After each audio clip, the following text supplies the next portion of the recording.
Konnichiwa minasan, selamat datang diucapkan kepada anda yang mengikuti sesi ini secara langsung dan juga anda yang menonton setelah live stream ini berakhir ke sesi kolaborasi STOMACHOFCHAOS.com bersama laman pop culture suka ramai Malaysia BuzzPopTV.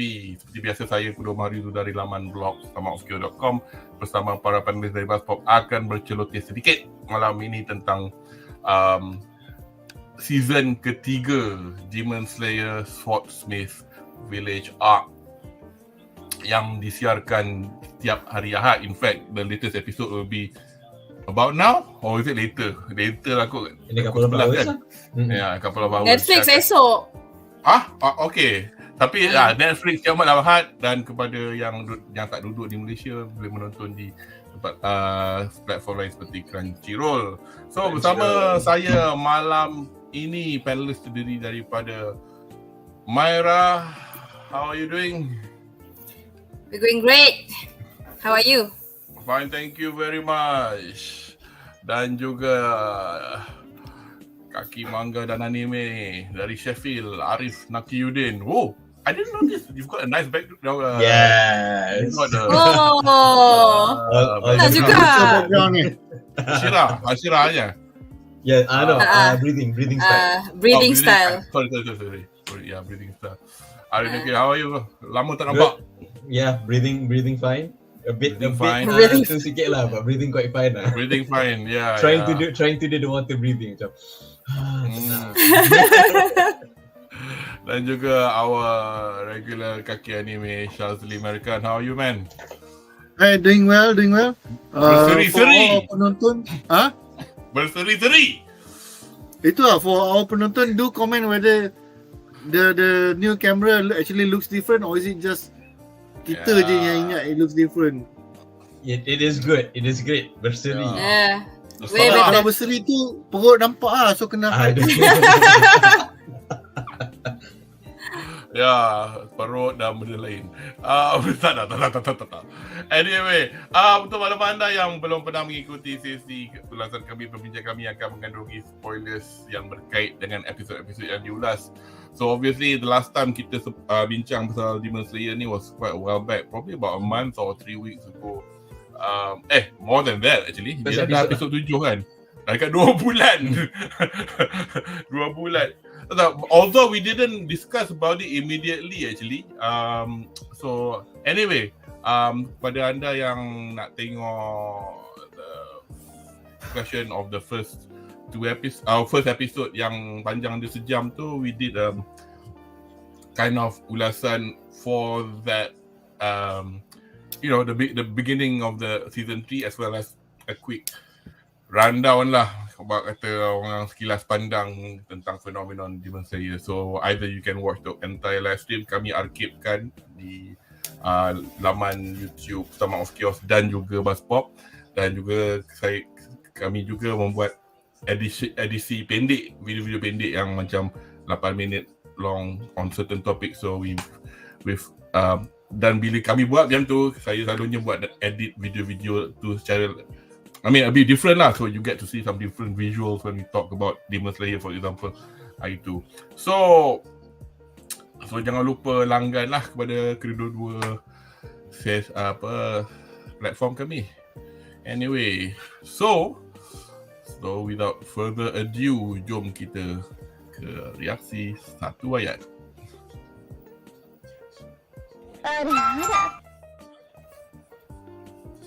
Apa dia tak main ball ni? Oi! Encin.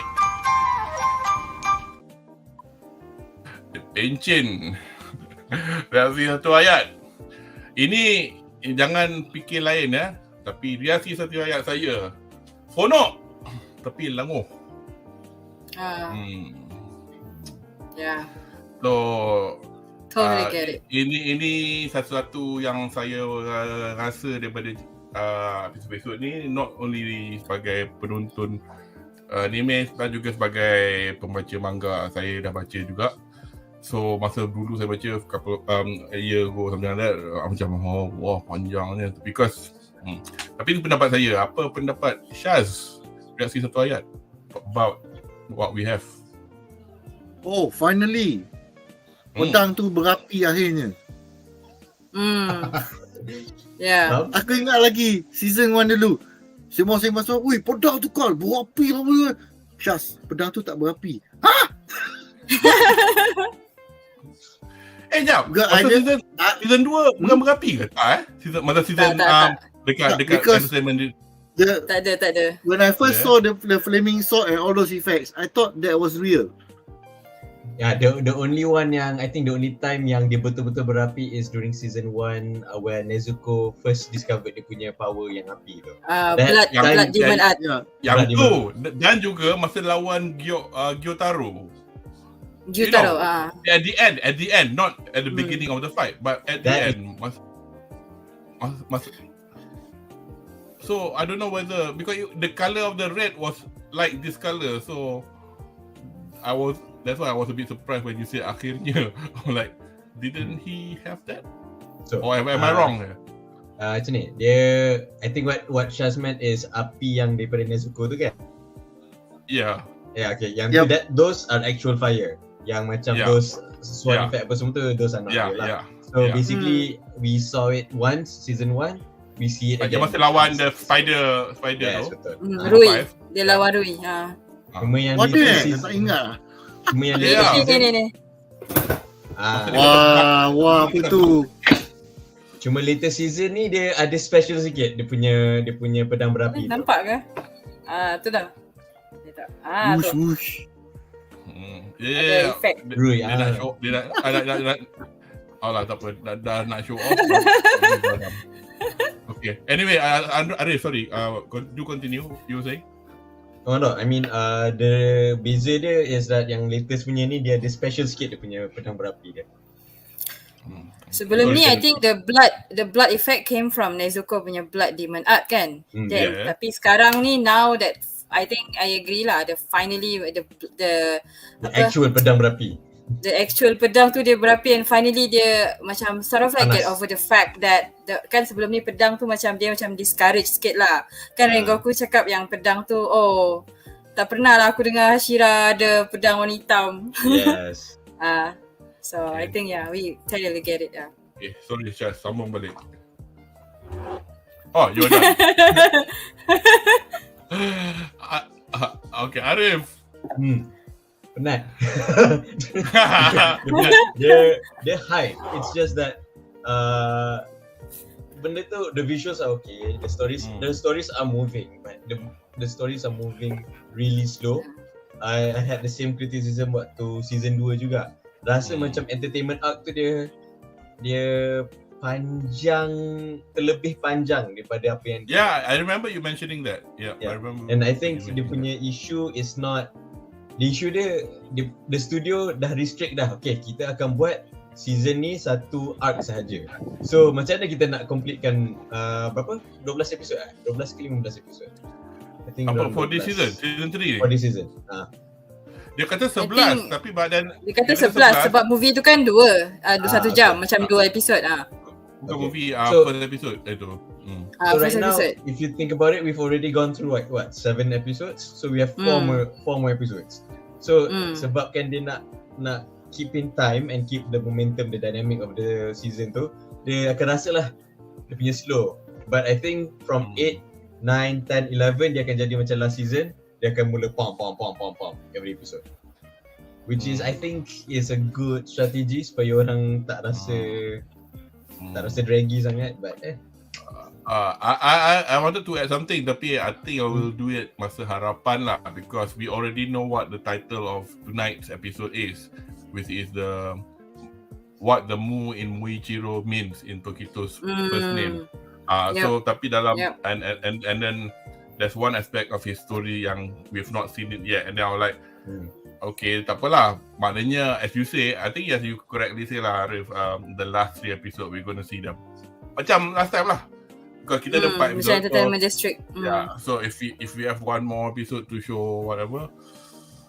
Yeah, okay, let's see. We've got a couple of members on chat. Hello, panelis Bapak. Hello, Magnificent. Oh, Sekejap, bro. Tadi Mira belum buat punya reaction lagi. Bukan Mira start dulu ke? I think it was Shaz. Oh, ampun Mira. Thank you for... What? You know why I thought you were the first? Yeah, you was Shaz the first. Your reaksi satu ayat. Oh, my reaksi satu ayat. Okay. That will be chill because daripada first episode and then it went crazy with Mugen Train. And then we came to Entertainment District Arc. I think now finally because I've also yang dah finish all 23 volumes kan. And then this and the next one should be chilling. So I think I'm just gonna chill with this season lah. So yeah, like I said just now yang dia punya hype tu went crazy, emotionally roller coaster semua dari Mugen Train lah I feel. So and then with Entertainment District they sort of like sizzles out a bit tapi sekarang dia macam chill. So yeah, so itu je reaksi satu ayat saya. Okay, cool. Sorry about that just now. So no worries. Yeah, so category the grade kata year, tak sure to which bit of a discussion, but Ridwan, pendapat admin tentang scene monolog Tanjiro yang asyik describe bau demon yang terlalu draggy dan redundant. Yeah. We're gonna talk about that in the episode yang saya rasa tak begitu redundant sangat pasal might be draggy but tak adalah redundant. Ada kelainan dia sikit. But we'll jangan, don't worry, we're gonna talk about that in a bit. Okay, so let's not waste time and get on to the episode 2.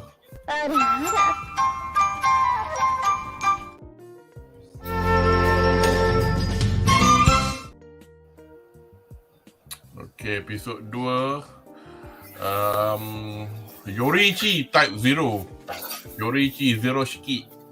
So basically this is at the end of episode 1 kita bertemu dengan kelibat the mysterious swordman yang rupanya sebuah patung mechanical ciptaan moyang kepada budak yang pakai topeng tu, nama Kotetsu. So anyway, so we have ourselves another training arc. Pendapat anda tentang patung mechanical yang dicipta beratus tahun dahulu yang mengandungi rahsia yang tak disangka ni? Let's go with you, Arif. I think this is where kita akan sedar bahawasanya cerita ni, walaupun setting dia nampak real life, bahawa cerita ni sangat-sangat fiction. True. Dia punya the technology to make that kind of patung from 300 years ago is not. If anyone has ever thought that this could have been true, would realize that this could never have been true lah. Basically, you know, this is an anime lah. Macam back to ground, this is anime. Betul. I think dia punya training arc ni very fast because Tanjiro dah sampai level yang where dia akan progress senang sebab dia dah went through the harder training yang learning curve dia tinggi. Now learning curve dia not as steep. So which is why dalam seminggu dia dah boleh settlekan benda yang susah ni lah. Although dia barely do it, which you can see, which means yang dia tak sampai level HASHIRA lagi but is getting. Okay, I can see that the hanging thing has been started. Any other? You're still there. Okay, good. Okay, come on. Where did I start? No, you literally stopped dekat. It didn't sound like you stopped. It sounded like you paused as opposed to you were cut short. Okay. So anyway, I just nak I just want to say yang he during this training arc we can see that he is getting near HASHIRA level lah. Sebab compared to dulu where dia tak boleh nampak, we don't see him being equal to HASHIRA. Now we can see almost. Sebab we know Muichiro senang je, taklah senang but struggle a bit untuk kalahkan the patung, but still within a day. But Tanjiro did it, although a bit je, within 1 week. So the gap tu dah makin narrow je lah. And then it's also uncertain whether or not the other Hashiras went through the same thing, but it looks like it probably not, because macam Muichiro nak go back to use this thing. Anybody ada apa-apa nak tambah, Syaz atau Myra, about this point? About this very funny when I first saw it, but it's what do you call it? When you first see it, you're like, oh, this is the chosen one punya sword lah ni. But then when I saw it, and then dia cakap macam, oh, this thing nak kena polish balik, macam like, oh, that actually makes sense lah. Because benda tu dah lama kot dalam tu, God knows how much rust and 300 years. So at first I was surprised and I was like, oh, this is typical anime trope. But then they added a bit of realism to it, saying that, oh, benda ni nak kena proses dulu. So like, oh, that's a very interesting point. That's why that thing was in the Bladesmith punya village. So like, oh, convenient ABC, but at least it makes sense lah. That a logical McGuffin lah. A logical McGuffin. A logical McGuffin, yes. Macam Fast and Furious. Aku belum tengok lagi. So, tapi kalau nak spoil lah, because I don't mind, but I've not watched it yet to contribute anything. Dah tengok. Myra, for this episode kan, I'm just sebab kat sini dia reveal what do we call YORIICHI Sugikuni like fully like manifest as a dekat dalam anime. So I'm like okay, he's hot. So itu satu sebab throughout daripada first episode sampai current season kan, perasan kan Demon Slayer selalu kena kritik when it comes to the character dia, macam semua macam sama je kan. So finally we have this very flashy kind of character lah, I would say. I think he's even flashier than Tengen, in a sense away, sebab because dah lah satu dia, I dah lah bias dengan katana wielding punya character. So bila dia finally nampak this YORIICHI Sugikuni ni, dekat sini kan dia punya backflash yang pergi flashback. Siapa?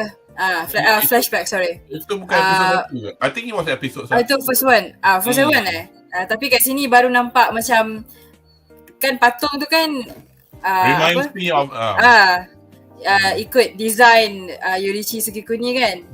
And then so kalau macam bila sampai dekat sini, I seriously I wish because when it comes to shonen kan, I love when it comes to training punya arc. So I kind of wish that the training part tu a bit longer, like maybe a little bit more addition compared to manga. Sebab dekat manga pun dia lebih kurang lah dengan yang diorang adapt into anime.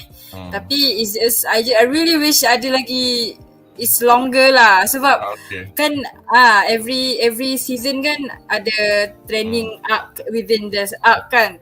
So macam ni sekejap je alah.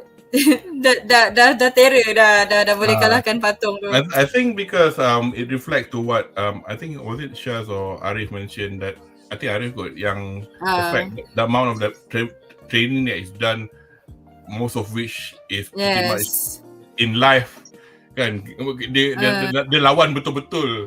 And then a lot of people I think kan Roji did mention masa makan dinner lepas dia orang mandi tu, dia orang kata, you know, that's like equivalent to 10 years of training. Yes, bila dah kalahkan demon kan. Demon classic tu kan. But just so that I'm sure it's this bit of the training that I'm sure nobody's mentioned that. You know that when he learned how to aim for somebody's neck is to see the thread. But because of the fact using the thread in this time and in this instance didn't work, so he used the smell. Because the reason I'm going back to the smell business, not just to alluding to to Ridwan's original comment yang pendapat admin tentang scene monolog Anjir Asyik baru dreamer yang terlalu draggy dari dan agaknya mungkin at this point tak sangat lah kot, because it's a newly, memang dia boleh bau dia lagi kuat, but probably okay, ni mungkin bit yang dia nak bau nak kejar Han Tengu, but obviously we'll talk about that later. But another thing that he's done in this instance is to actually use smell. Kan dia macam dekat setengah mati at the end of the training, he collapsed, and then in that bit dia got the inspiration that it's not just detecting the threat, it's the particular movement of the sword, of the arms has a particular smell to it, which is why when he woke up dia boleh belasah and hence decapitate doll and then get to the sword. So I thought that was an advancement in his skill lah, and obviously by virtue of dia dah lagi terror kan, sekejap dia dapat. Yes, sekejap dia dapat as kategori The Great cakap pedang baru. And Caleb Paul, hi, man behind the mask. Yep, if you're talking about the swordsmith, yeah, we'll talk about that later on. Jebat bentan derhaka, saya rasa dia ambil dari idea C. Idea siapa? Idea C. Ada A dan B ke? Tak apa, nanti tulis kami sambung balik. Tapi Pantong ni, you know what he reminds me of? Naruto. Apa Kankuro. Yes. The sound. I just started watching Naruto, by the way. Again or? No, I never watched before. I never watched any of the big three. Oh wow. Okay. Yeah, I haven't watched any of the big three, so I'm starting with Naruto. Watch Naruto, watch Bleach, that's it. Okay, before must be good to be young, Mila. Huh? What? Must be good to be young. And have time. Old man anime punya lines, must be good to be young. Yes. Nak tahu Mira tengok all the Big Trees punya episode with or without filter? Filler? With or without filler? I just started sebab ada dekat Netflix. Okay. So I think it's all 220 episodes. I am on episode 6 as of today. Okay. Yeah. Never mind then. Let's not talk about fillers yet. Pergi Google, cari yang filler tu, buang filler, tengok apa yang betul. Watch the main plots. But yeah, I get it. You kata ni stretchy kan, baru 7 episod. Naruto yang 7 episod tu, 28 episod baru cover yang 7 episod tadi. Dia start kan 10 minit tu, dia recap balik last week punya episode. 14 minit dia nak tumbuk. Korang dia. And I'm watching it at 1.5 tau. Sebab I tak tahan the pacing, the early 2000s pacing. Yes, because you know I watch side note lah, I watched Monster recently, so all 74. I binge 74 episodes of Monster. So yeah, I told Urasawa siapa? Monster. Noki. The 2000 you definitely have to watch it lah. So my friend cakap dia it's a must watch. I'm not 1.5ing it. I'm not a clown. Maybe lu sanggup dengar. Tak, dia Okay, on my defense, even at 1.5, dia macam tengok Demon Slayer punya sekarang punya pace tau. I think Arif agree with this. Oh, Arif. Mesti dia macam, because Arif yang tengok. Did you guys actually watch it like the drag, like 1.5 is just as if you're watching current punya anime, I would say. Dulu taklah sebab dulu pun tak ada facility nak lanjutkan. Tak ada. So I had to bend tapi nanti you guys go and try. No way. No way. Dia tak macam tu. Dia tak ada duduk tu macam tak. Dia macam normal je. Pantang datuk nenek aku tengok nenek 1.5 speed.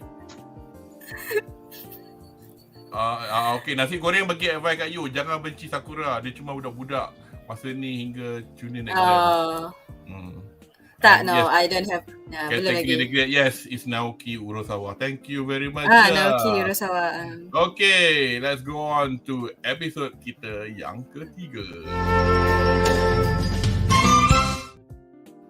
Yeah, as much as the fact we've already seen, well, we did see it at the end of episode 2. Episode ketiga, Sword from 300 years ago. Sambyakunen Ijo Mai no Katana. So, pedang antik yang konon, yang karat. Anak Hagane Zuka yang sado to the rescue. Dari apa yang anda tonton selama 2 musim, albeit briefly, what do you make of this eccentric swordsmith? Myra? I mean, without... first impressions ke apa ke? First, I would say coming from manga reader, this episode memang cuci mata lah. Sebab like I think when it comes to a manga kan, dia punya satisfaction macam low sikit sebab usually ni bukan fighting scene. Tapi bila dekat sini memang nampak lah, it's really nice to see berapa pages come to life like with this amount of action juga, and then of course colour.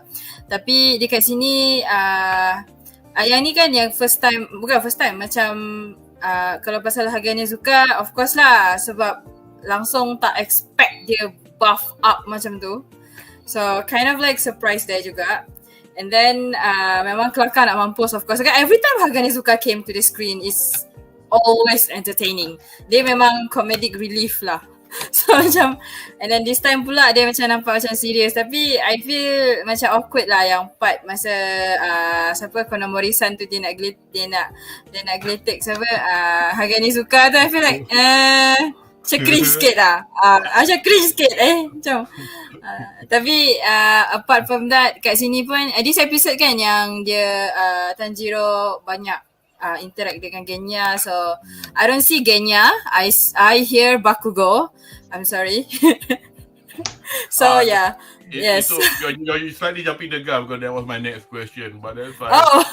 No worries. And then of course we interact dengan my favorite Muichiro. So yeah, I'm biased. So memang been waiting for Muichiro punya arc to come. So this is where we finally see Muichiro in action. But again, but I'm glad to report that I don't hear Mikazuki August from Gundam Iron Blooded often. I definitely hear a different character. So yeah, good job. He'll be a bad voice actor if he sounds exactly. Yes, exactly. That's the thing. Yeah. Shaz, ada any comment on our muscular friend? Aku terkejut tengok dia punya muscle development ni. Like, is it the same way from last time ke? Push. Dia training dengan tikus. Yeah, customize. Dia pinjam tikus Tengen.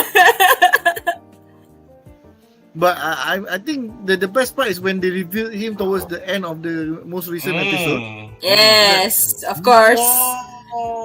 Oh, and dia punya fokus tu macam like, wow, dia gila banget. Yes. About that later lah.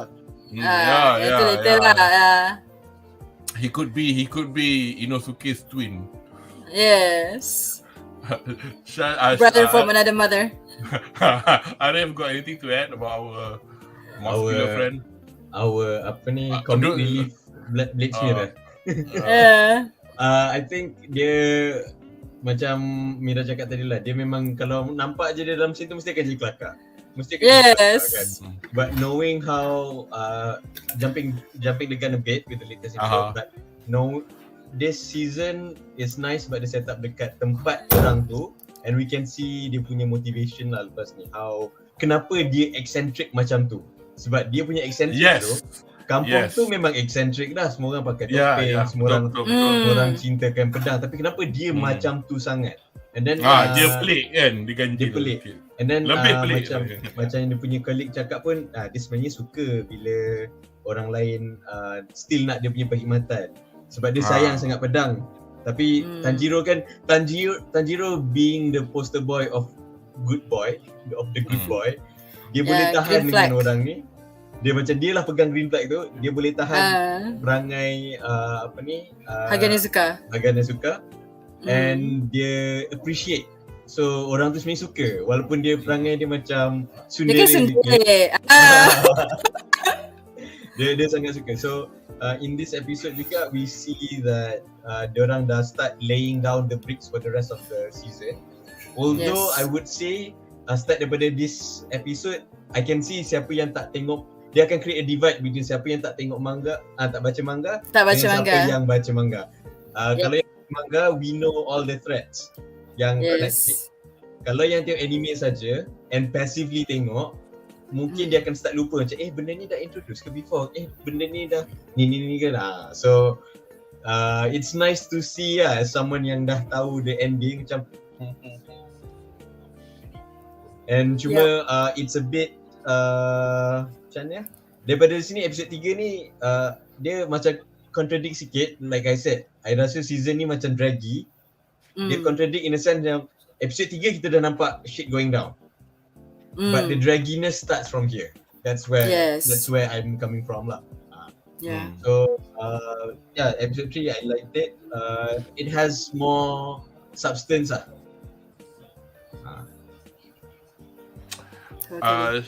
Shaz tadi. Kan? Aku yang mabuk. Barangkali aku. Tanjiro suka berbuat kawan tanpa menggunakan plotline dari episod akan datang. Pendapat anda tentang Shinzawa Kenya, adik kepada Sanemi, Hashira angin. Shaz. In the early bits of this season, before obviously we know a bit more lah, as we can see from episode 7.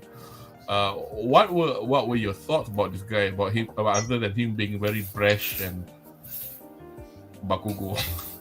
You're talking about Genya ke atau Genya gambar Genya. I mean, I knew he was going to have a lot more character development or reveals later on. Sebab kita boleh tengok dalam the entire Demon Slayer punya storyline kan, even the demon characters pun dulu ada tragic story macam ni, dulu pun ada backstory. So we know it's a matter of coming, but the review of the story but since we're talking about him as a person at this point, aku rasa macam you can imagine that he has some kind of issue in his heart. That's why dia macam nak reject orang je. Dia macam aku tak nak kau. So that was something wrong with him in the past lah, which was revealed later on. So it was quite interesting to see the development. But I'm happy that at that point of time dalam episode ni, he remained true to himself.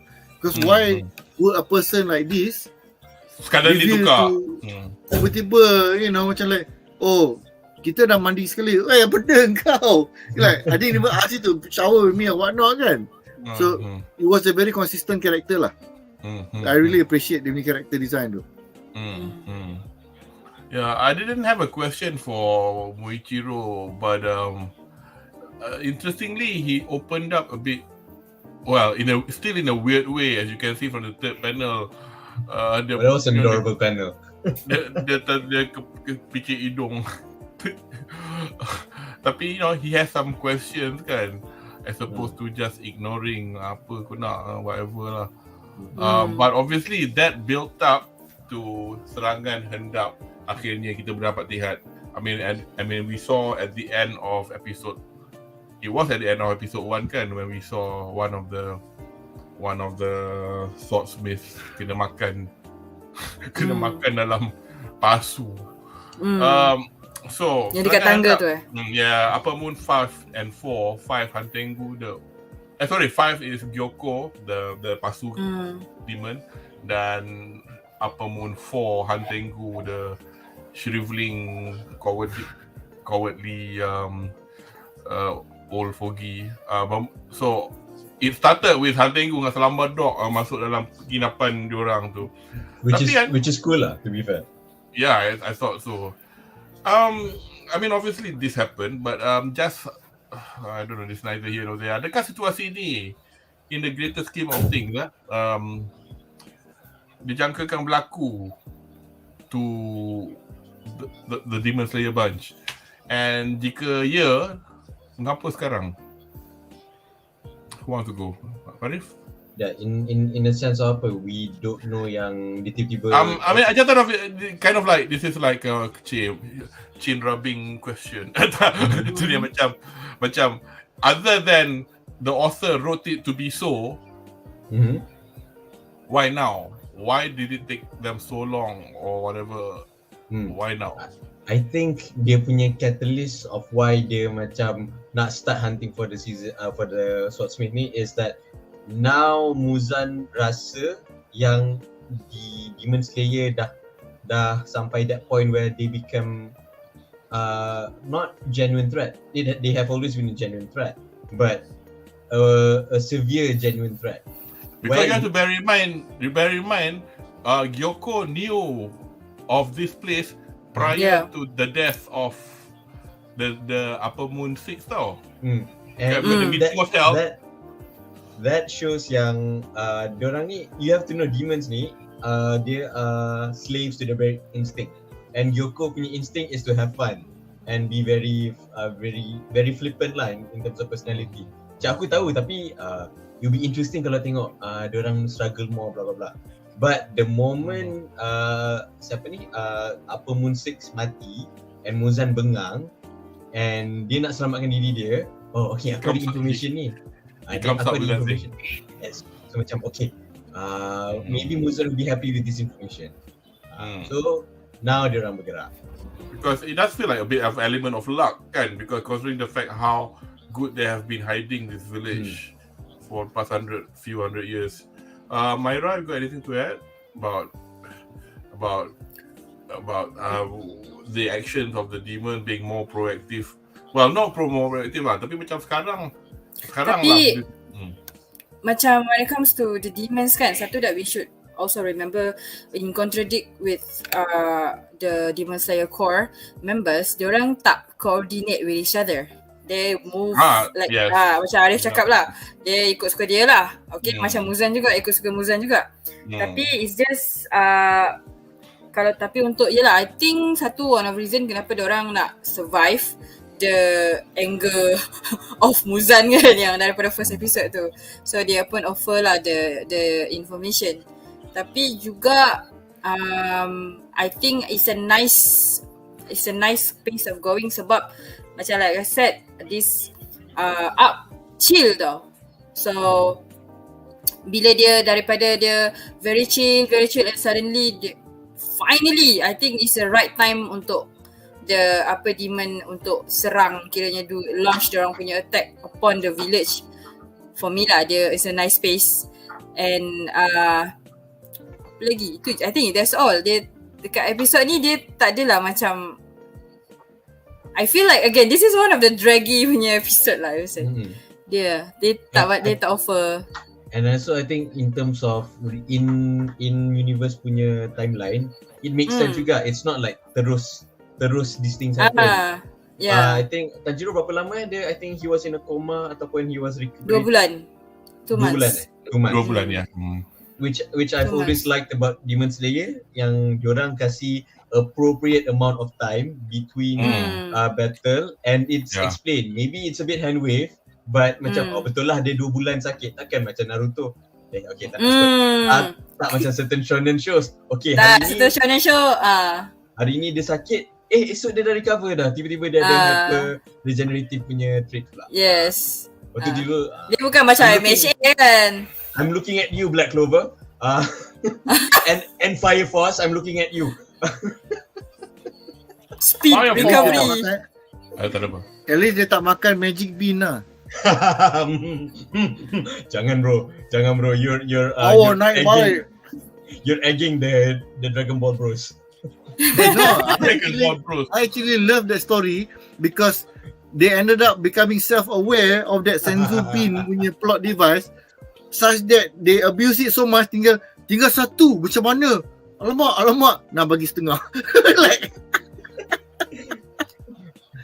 then if I'm not mistaken, they actually got annoyed. The characters in universe got annoyed by the fact that senzu bin exists. And like, why are you relying on senzu bin? Tak malu or something. Aku tak ingat episode mana they were making fun of it. But yes, I agree. Sekejap lagi ada komen. Goku solo everyone. Sure. Abang panelist Shaz tak suka senzu bin. Hey, no, I love it. It's hilarious. But they itulah.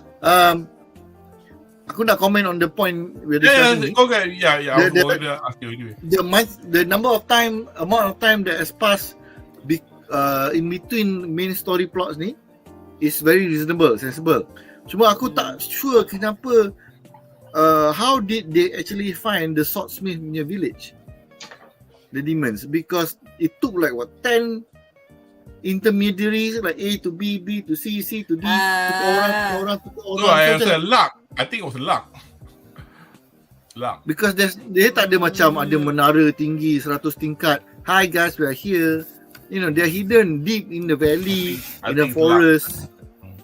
Luck. Kan? Or bad luck for the swordsmith lah.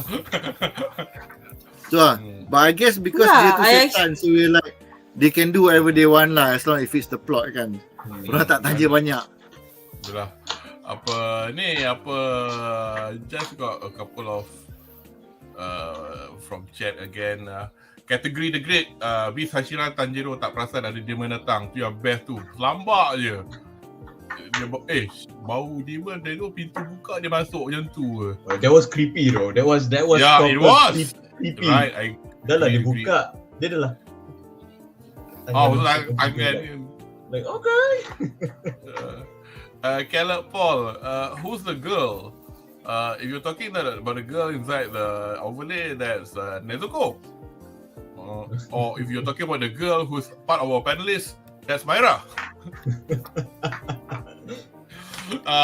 So we're not too sure what you're asking. Not sure also. Myra's our new member in the BuzzPop panelist. So please give her a good welcome. She's been you've done this is your 4th session, I think. Yeah. Okay, Jebat Bentan Derhaka. Pendapat pertama saya bila nampak boneka dalam anime Demon Slayer tu mengingatkan saya pada anime dan manga Karakuri Circus dari mangaka Kazuhiro Fujita. Dalam tu banyak aksi boneka mangaka sama buat Ushio. Saya tak ada pengalaman dengan ni. I think I saw Arif nodding. Are you aware of this? I know of it sikit, tapi not in detail lah. But I nodded because the word karakuri was what I was trying to figure out. Nak kata boneka ni jenis apa, because karakuri, if I'm not mistaken, is one of the art form in theatre in Japan where they use puppetry. Karakuri, I think it means I know what you're talking about. They don't. That yang my phone is the camera at the moment, so I can't use. But I'm aware of it being used as another name. But okay. No, I mean like in terms of karakuri, it's always, I mean in terms of Japan, it always refers to puppet, but it's more towards macam gears and things. But now I'm trying to remember karakuri as in there's a Yu-Gi-Oh archetype called karakuri, which revolves around puppets and robots and kind of stuff. So which fits with the YORIICHI Type 0 lah. Alah, bagusnya aku berbual lagi VPN Jepun. Semua tulis in katakanlah. Dia punya. Tak, aku tulis in English. Dalam sana. This is for our own education. Oh my god, karakuri puppet. Okay, to pull, stretch and move a thread. The name. Okay. But there's another kind of puppetry punya. No. But damn. Tak apalah, nanti saya cari sementara one of us are talking longer about a particular topic. Thanks Jebat for creating a discussion show nasi goreng. Oh, now you making me feel like cooking. Saya baca manga tapi masih tak tonton cerita ni. Tak ingat, jadi saya enjoy je bagaimana para penulis borak ni. Saya curious episod yang CGI ikan, jadi tak terkejut bila layan itu. Saya personally, we're going to talk about that next, but more in the sense of the story. Tapi dari segi CGI ke, saya rasa dia ufotable punya CGI for this season, well, never has been an issue pun dari season Never has been, yeah. In my opinion, dia tak panggil apa? Janggal. They had budget lah basically. They had the first clearance of budget. There was no apa ni retail. Tak ada. Format budget satu lah. They got a bunch of people who know what to do. Yeah. Tu je resources. lah. Resource management. Because itu dulu kita orang sekali pernah buat discussion pasal Jiko Kuragu dengan Munif dengan Andri, and then I made a short video from it which was also a similar question about CGI. Bukan CGI, about quality of anime from manga, and just to illustrate how a good manga like Berserk, nicely drawn, cannot be interpreted into anime. Actually ini saya nak kejap je nak keluar topik, tapi kan I've tried to redeem myself a bit. I agree with what Munir said with regards to bila kita ada banyak elemen dalam satu lukisan manga tu. I think Munir was alluding to a particular scene masa Pain descended on kampung Naruto. So dalam panel tu nampaklah ukiran 5 kepala, 4 kepala dekat gunung tu. Betul pakan tu nampak semua bangunan kecil. Betul Pain berdiri terbang lah. Dari segi lukisan macam tu, saya lupa juga nak describe, but the fact that when it's the background usually tends not to be hand-drawn. I mean, bukan hand-drawn, animated in that sense. As a still picture lah in a sense. Yeah, it's mostly still pictures, and it was a still picture. Dalam video tu saya buat comparison. Dan lagi satu, we were talking about strokes, about stroke lukisan. Memang setiap mangaka ada stroke yang berlainan. Kami buat illustration. Kalau artis Jojo lukis Luffy, muka dia sure bibir tebal semua kan. Tapi dalam manga, dalam anime, we have this members of staff called character designers. So character designer, kerja dia is to emulate as close as possible to the original. The original. And then bukan seorang je melukis kan. Dalam staff tu ada beratus. Semua orang akan belajar dari character. So kalau you guys suka buku-buku illustration, nanti masa yang jenis ada gambar lukis karakter, front profile, side profile, back profile, atau cara dia bertumbuk macam ni, cara dia duduk macam ni, itu menunjukkan dia nak nanti kau nak lukis katalah Naruto, dia tak akan duduk macam ni, dia duduk macam ni. Kalau tengok komik Kishimoto, dia tak pernah lukis macam ni. So every single nuance done by the original mangaka is taught by the character designer, and if a character designer is good, dia nak try to be as as dekat as possible lah. Sometimes certain designers mungkin nak macam keluar sikit, tapi itu to what point? Thanks. Yep. Keep it there. Benda-benda macam tu.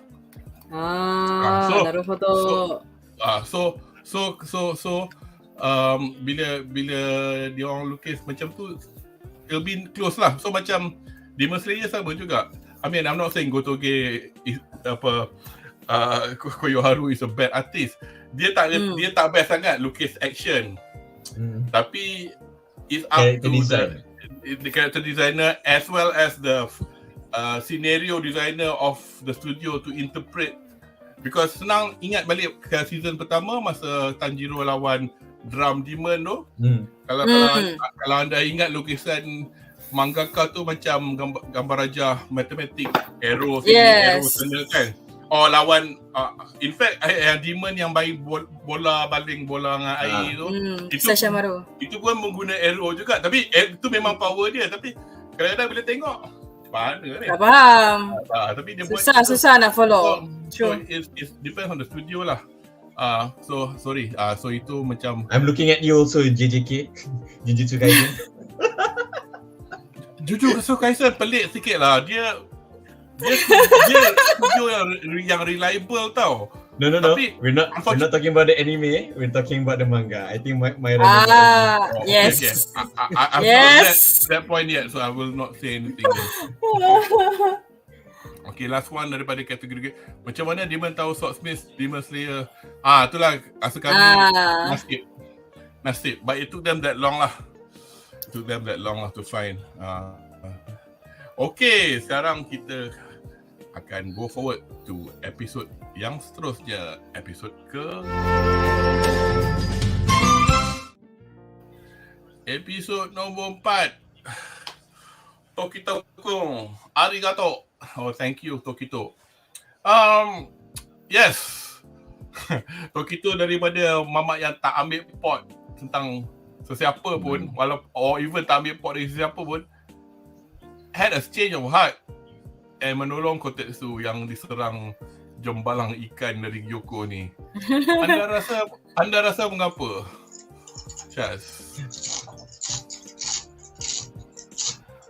This one actually disebabkan on future anime punya episode punya knowledge. Because at that point of time kita tak nampak. But as he started to follow or think about Tanjiro punya advice, that's when he started to have a change of heart lah. So bit by bit dia akan macam like, the more he think about Tanjiro punya advice, the more dia buat, he ended up recalling more of his memory. So that became an interesting trigger for him, macam benda yang Tanjiro ni cakap ni is triggering my memory, so he's not really asking me to do anything yang salah pun, so why not? So he try je lah. So I guess secara tak langsung, because he's trying to, based on the future episodes, he was trying to recover his memory rupa-rupanya. Yeah. So that is when he decided like small things like this is triggering some flashback moments, so like why not? And then dia pun tahu that kid is one of the Swordsmith punya future generations, so I better save him, he might be there might not be any more Swordsmith if the attack was very severe, so alang-alang along the way kan. True. I think in terms of Moichiro, dia started off being introduced as someone yang, even in drawing itself, mata dia very very kosong. Yeah. Dia menunjukkan dia memang orang yang, for the lack of better word, dia ni airhead sikit lah. Tapi not ditzy kind of airhead. Ni dia macam robot yang dia diinputkan dengan information. Okay, kamu kena buat benda yang paling logical. Dia semua dia macam kanao sikit kan. Yes. Very logical. Okay, so logical. Okay, budak tu versus the rest of the village. Baik, aku pergi selamatkan the village. But Tanjiro being the master of talk no jutsu, and well, I think talk no jutsu will be a bit too harsh lah. Him being the poster boy of Green Flag influence character just by being him. Macam kenapa awak buat macam tu? Kan elok kalau awak berbaik-baik dengan mata bersinar sampai puppy eyes sparkling, and sampai orang yang jiwa kosong ni pun macam alah betul lah dia cakap macam tu, kenapa aku jahat. So dia nampak lah. And then also macam Syah cakap, dia punya future punya episode punya information, I can relate balik benda tu. But I like that how Tanjiro is the catalyst of a lot of change in the Demon Slayer punya world. Dia I think Nezuko too actually. Nezuko. Dia one of the main, not kata rare example of the MC actually being the catalyst of progression in the world. In a sense. Tapi kan, honestly kan, Tanjiro ni kan, sebenarnya adalah a player character dalam Western RPG. Kan? He will always choose the option terbaik, membantu rakyat. Kenapa bila membantu rakyat, eventually something good will happen to you. Correct? The guy who will always get the best. Semua macam tu. Oh. You help you do the good and right thing, you tend to get the better reward as opposed to doing the bad thing. But as RPGs mature in the future, they give different rewards lah to good and bad punya ni. But dulu early 90s, 80s punya RPG, you only get good rewards if you do the good thing. So macam like, inilah Tanjiro namanya. You do good thing, eventually good thing comes to you. I'm surprised yang diorang tak letak, I mean a lot of people criticize Tanjiro lah because of his personality, but I surprised that diorang panggil dia Martin Stu apa? The opposite of Marisu. Opposite of Marisu. I'm surprised. Not really though, because he's I mean in a more, if you dissect him further, he's not, but in a general casual dude bro punya assessment, I would have thought someone would have said he is someone yang, you know, a Martisu, but which is good, I guess. For me, I think kalau nak cakap macam tu sebab Tanjiro dia very consistent from the very first season sampai sekarang tau. I think sebab sebelum ni kita duk sibuk dengan dia punya training lah apa semua, tak nampak sangat his brotherly punya. Kita tahu dia sayang Nezuko, tapi tak ada macam filler punya scenes when yang dia pergi tocang adik dia punya ni. Jadi sebab all of these smaller trivial things kan actually really builds up to dia punya character, sampai kan I feel like all dia punya vibe sampai kan boleh trigger kind of emotion within Muichiro himself. Which so I think going with the like the consistency of Tanjiro punya character tu sampai boleh, I think dia akan trigger more memories lah for, which is consistent dengan how Muichiro being affected by, sebab kan every season kan kita nampak how people being affected by Tanjiro kan. I think the nearest equivalent kalau nak tengok yang paling kita sayang lah is siapa, Inosuke lah. Inosuke, sampai kan nampak lah the little things kan yang Inosuke buat. I'm like, Inosuke dia macam memang sayang betul dekat Tanjiro sampai dengan Tanjiro, betul? Dengan cara dia tu sendiri tu lah yang sangat-sangat Yeah. Inosuke tu. Yes. Siapa yang perasan, dia perasan lah. Apa dia? Okay, tak. I wanted to add. I tak setuju with people kalau orang kata Tanjiro is a Marisu character, because he grows through experience, through practice, through training, and dia selalu kalah. Marisu ni almost never kalah.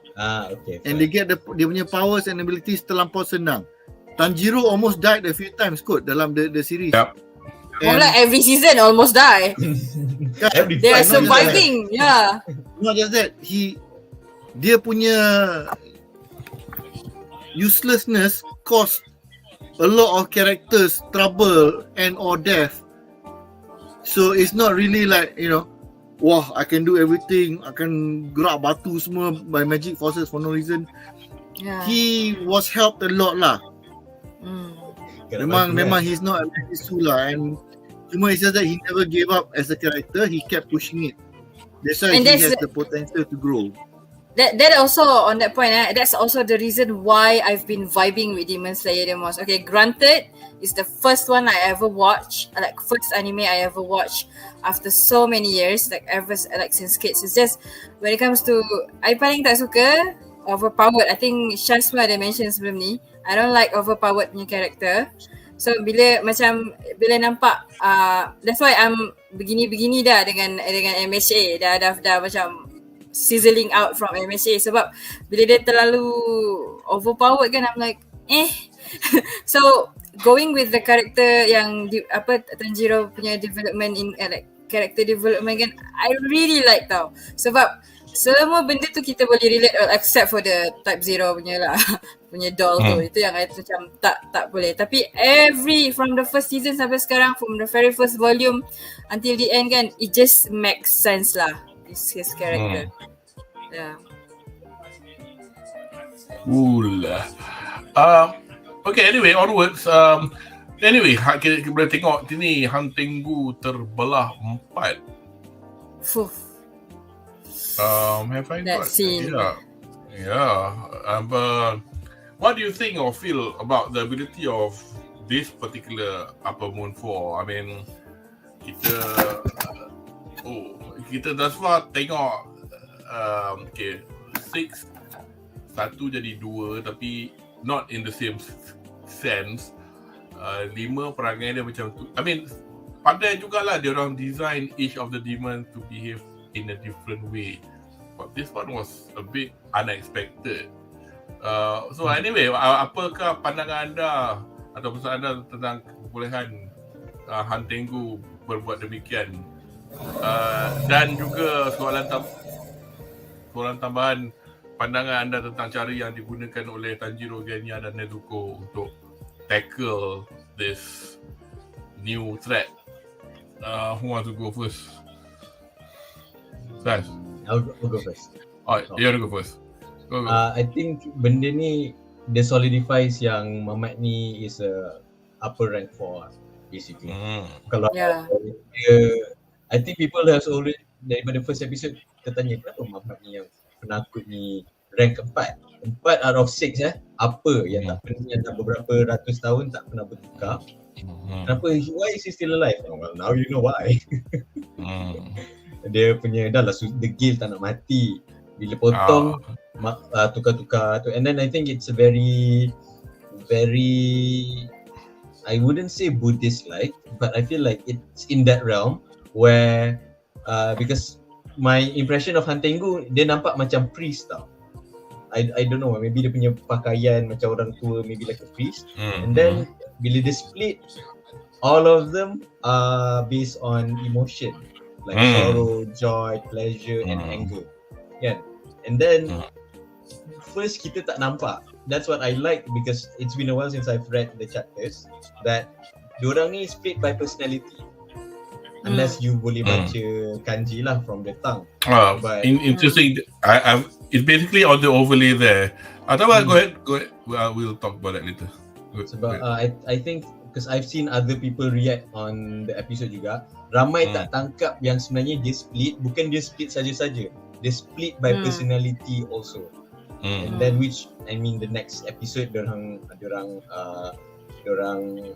reveal lah the plot, that plot item, which brings us like in universe juga, macam karakter macam Tanjiro, macam kenapa diorang split, why diorang split, apa gimmick diorang split ni, itu yang that gives it a nice element to it lah, and shows yang okay, this is an upper moon 4, so we are 2 people who rank book not even HASHIRA and 1 demon yang tak makan darah. How are we gonna like fight this? Yeah. Sebelum I just going to quickly give a quick rundown lah. So obviously I wasn't expecting this, but then surely lah they have to do this. So basically each of the new incarnation of Hunting Gu has a different voice actor. So the top one is Aizetsu. It's not the meaning of the name, nama dia Aizetsu, tapi kat lidah dia kanji tu cakap sorrow. Saito Soma tu is the voice actor. I did read about so kepada siapa yang kaki Seiyu kenal lah siapa dia ni. Urogi yang I think Urogi is the bird one. Sorrow is the blue one yang kena tembak kepala dia dengan Urogi. Joy, Takeyoshi Sunsuke, he's Seiyu for my senpai is annoying. He's the senpai. The Karaku Pleasure, Shishikawa Kaito adalah Ida-kun. Yeah. Ida. Mama yang pakai spek dalam My Hero Academia. And lastly Sekido, Anger, the guy with the tiang, Umehara Yuichiro. He's a senior-ish Seiyu. He's the voice of Andre's favorite character from Mak Bakugo. Tak. Oh bukan. Bukan. Bakugo Genya. Goblin Slayer. Tak. Ni mak Bakugo Maira. Our friend seorang ni you tak jumpa lagi kan? Andri your favourite. Okay, anyway. Yeah. Okay. Shaz, you want anything to add about this ability of hunting? Yeah, go. This okay. Can we talk the 5th and 6th as well sekali? Or is that we saving for another part? 5th and 6th Oh, you mean including Huntingku, it will be 6. 6 will be the fear. And 6 will be the hatred kan. No, I mean, do you want to discuss just this 4 first ke? Or yang tu talk about this 4 first lah.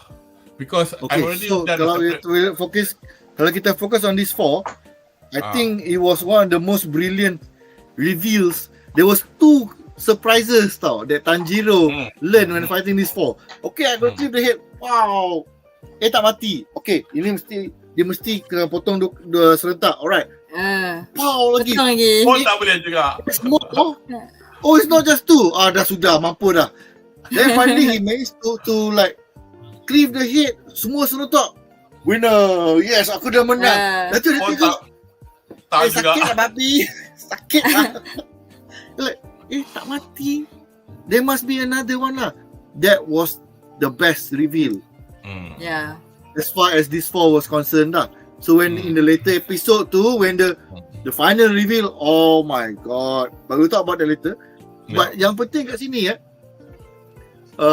this emotions ni, because kalau kita think further on what Arif mentioned, the concept of emotions, you know, and you have the Buddhist reference. I'm not a Buddhist expert by any means, but any of these emotions, kalau kita indulge too much and become the embodiment of any of these, you will become a very negative person. You will not be very centered, you will not be very balanced. Joy dengan pleasure ni, I'm not sure if there was some mistranslation, because it's almost the same, but generally satu tu self-happiness for no reason or something, and another one is when pleasure doing something. Aku tak tahulah dari segi dia punya there's some loss in translation meaning ke tak, but regardless, any of these feelings, kalau you indulge too much, kalau you sedih too much, it can lead you to potential suicide or lack of function. Kalau you have too much anger, you akan jadi mudah meletup and you cannot perform a lot of things in life. So I'll leave the remaining points that I have on this for when we discuss the remaining 2. But it was dari segi lawan tu lah, memang when they actually showed the episode, wow, he finally mastered dia punya flaming move. Yeah. And then dia cakap, kenapa tak mati? Oh, that was beautiful. Nasib I watched like 4 to 5 episodes back to back tau. So I tak ada tunggu seminggu. Kenapa tak mati Kenapa tak mati? And then you go to the next episode. Next episode.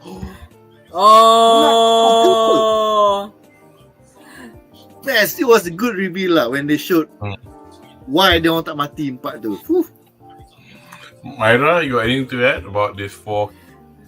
Because so far this episode is I feel like the most revealing, macam in terms of like a lot of things, like new characters being introduced, like to anime watchers tau. So for manga readers like myself, I'm like, I already know this, so I'm like just enjoying how things just came to life, you know, because there's macam dalam manga you can totally macam almost some part of the manga kan dia kau tak boleh nak recognize like what is difference between this and that, like because everything is in black and white. But for this I get to enjoy the level of like seeing different colors, different thankfully different voice actors. Yep. So very distinctive. Yeah, I enjoyed that the most, that part.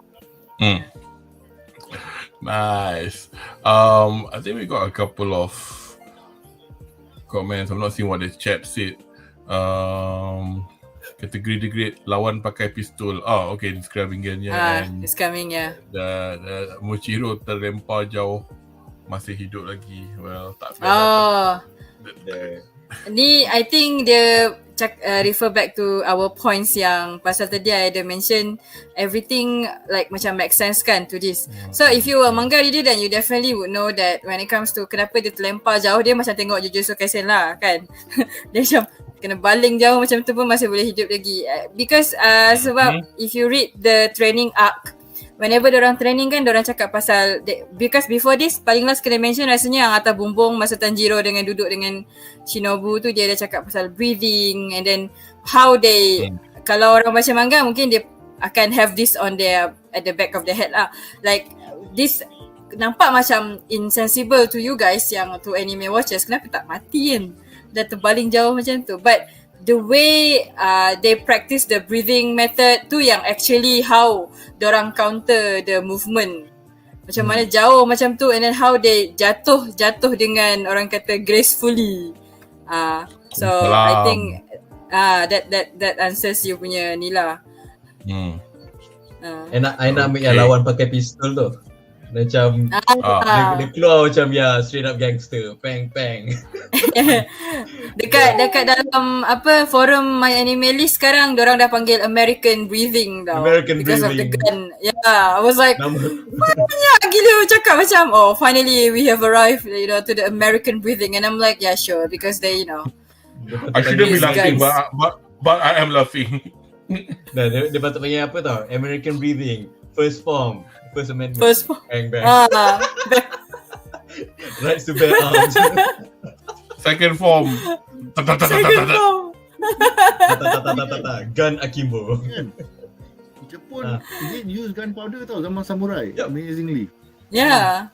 I think that's about around this right time lah sebab actually the Demon Slayer is Taisho era. Taisho era is after Meiji era. Abad ke-20. Ni 19 is 1920. 1920s. Because not too far along lah sebenarnya.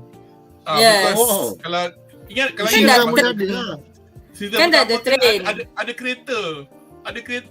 Apa dia orang Muzan naik kereta nak balik rumah. So bukan ayah. Betul yang dia bawa anak dia kan. Taisho era. Anyway, let's go on to episode kita ke-5. Alright. ke-5 adalah right. Aku Paul. Anyway, kan ini perkampungan okay. Your mic tadi macam kenapa sound? What was it? Now it's okay now. Yeah. Okay, saya start balik. Kanroji Mitsuri tiba di perkampungan Tukang Pedang dan tanpa membuang masa menghapuskan jembalang ikan mega yang bagak gila. Pandangan anda tentang Hashira cinta ini? Yes, I think this is the first time we saw her properly in action. Yeah. You want to go, Amira? Have a... Kau mengeluh? Like I said, bukan mengeluh. I was in awe because like I said, coming from manga reader kan, memang the scene came to life. Memang Ufotable memang such cuci mata habis lah kiranya. It's a joy to make these little pictures. Yes. Because nak screen grab macam ada je angle best. Best. Yes. And then satu pasal the colourful. Okay, one thing that satu lagi yang I cannot enjoy masa tengok anime yang kadang-kadang dia dark kan, and then sometimes tak nampak sangat, but the colours even dekat time at night pun, the variation of the darks like, and then kontra lagi dengan Mitsuri dah lah colour pink dengan hijau, such a pleasure to watch. So I've got nothing more to add to the awesomeness of the whole for this episode. This is actually kind of like my favorite episode lah up to this. And then of course dia punya reveal yang dia punya pedang tu, of course you can already see dalam dia punya opening sequence kan, tapi ni memang nampak for me gempak lah. Seriously, I was speechless lah throughout. I was like, wow, coming like, because if macam kita tengok kan Roji kan, dia daripada first season sampai sekarang kan, kita tak nampak apa-apa kan. Like I think it was intentional to show each Hashira ada dalam certain arc kan. So ni memang okay fine, I was crazy hype when it comes to Mugen Train, but kan Missouri is a whole another level man. Of course lah, given lah dia kan pernah under Rengoku kan. So I was just enjoying I was just enjoying the view. Shaz? This was one of those parts yang aku confused sikit. Because at first I didn't realize she was using a sword. I did not But we were realize she was talking about using it though. Huh? They were talking about the sword throughout the episode though. The I Swordsmith. thought she was using a Ribbon. bladed whip. Oh. So this is flexible metal, bukannya whip with a blade. Yeah. End to end. So macam like, Yeah. ni teknologi mana? Oh. I mean the animation is great. Dia punya Yeah. the flow and everything. You can see the fact that the edge punya part is the pink side, and all of it is always facing the same direction or towards the enemy. Cuma just like the rest of the swordsmith, siapa buat pedang tu? Macam mana boleh jadi macam tu? Is it our swordsmith master ke yang buat? So it's something that you do not see in real life. So you macam like, it's so very completely different lah. I mean, I did like the whole fighting scene and all that. Cuma the surprise because this is the first time you have a sword that is not really a real sword in real life new design kan. And despite the fact, sorry. Azal tak apa? Kudo. So I was just going to say quickly je lah. Despite the fact this is episode 5 and we've got 2 more episodes, she's not. We've not seen her in action proper yet. I mean, she is in action, but we'll see. There's more to come. Sorry. Actually, the sword though is actually ada inspiration from real life punya. Actually, in India, there is a sword that is flexible like that. So it's not that. I mean, obviously you it's not that new, but obviously it's not gonna be yang like this lah. Dia panjang gila. Or I don't know, I think this is dramatic effect lah, dia panjang ni kan. You know, panjang. And I like how during the Taisho secrets yang towards the end tu, macam Tanjiro tanya, how did they put the sword back into the scabbard? Macam ni.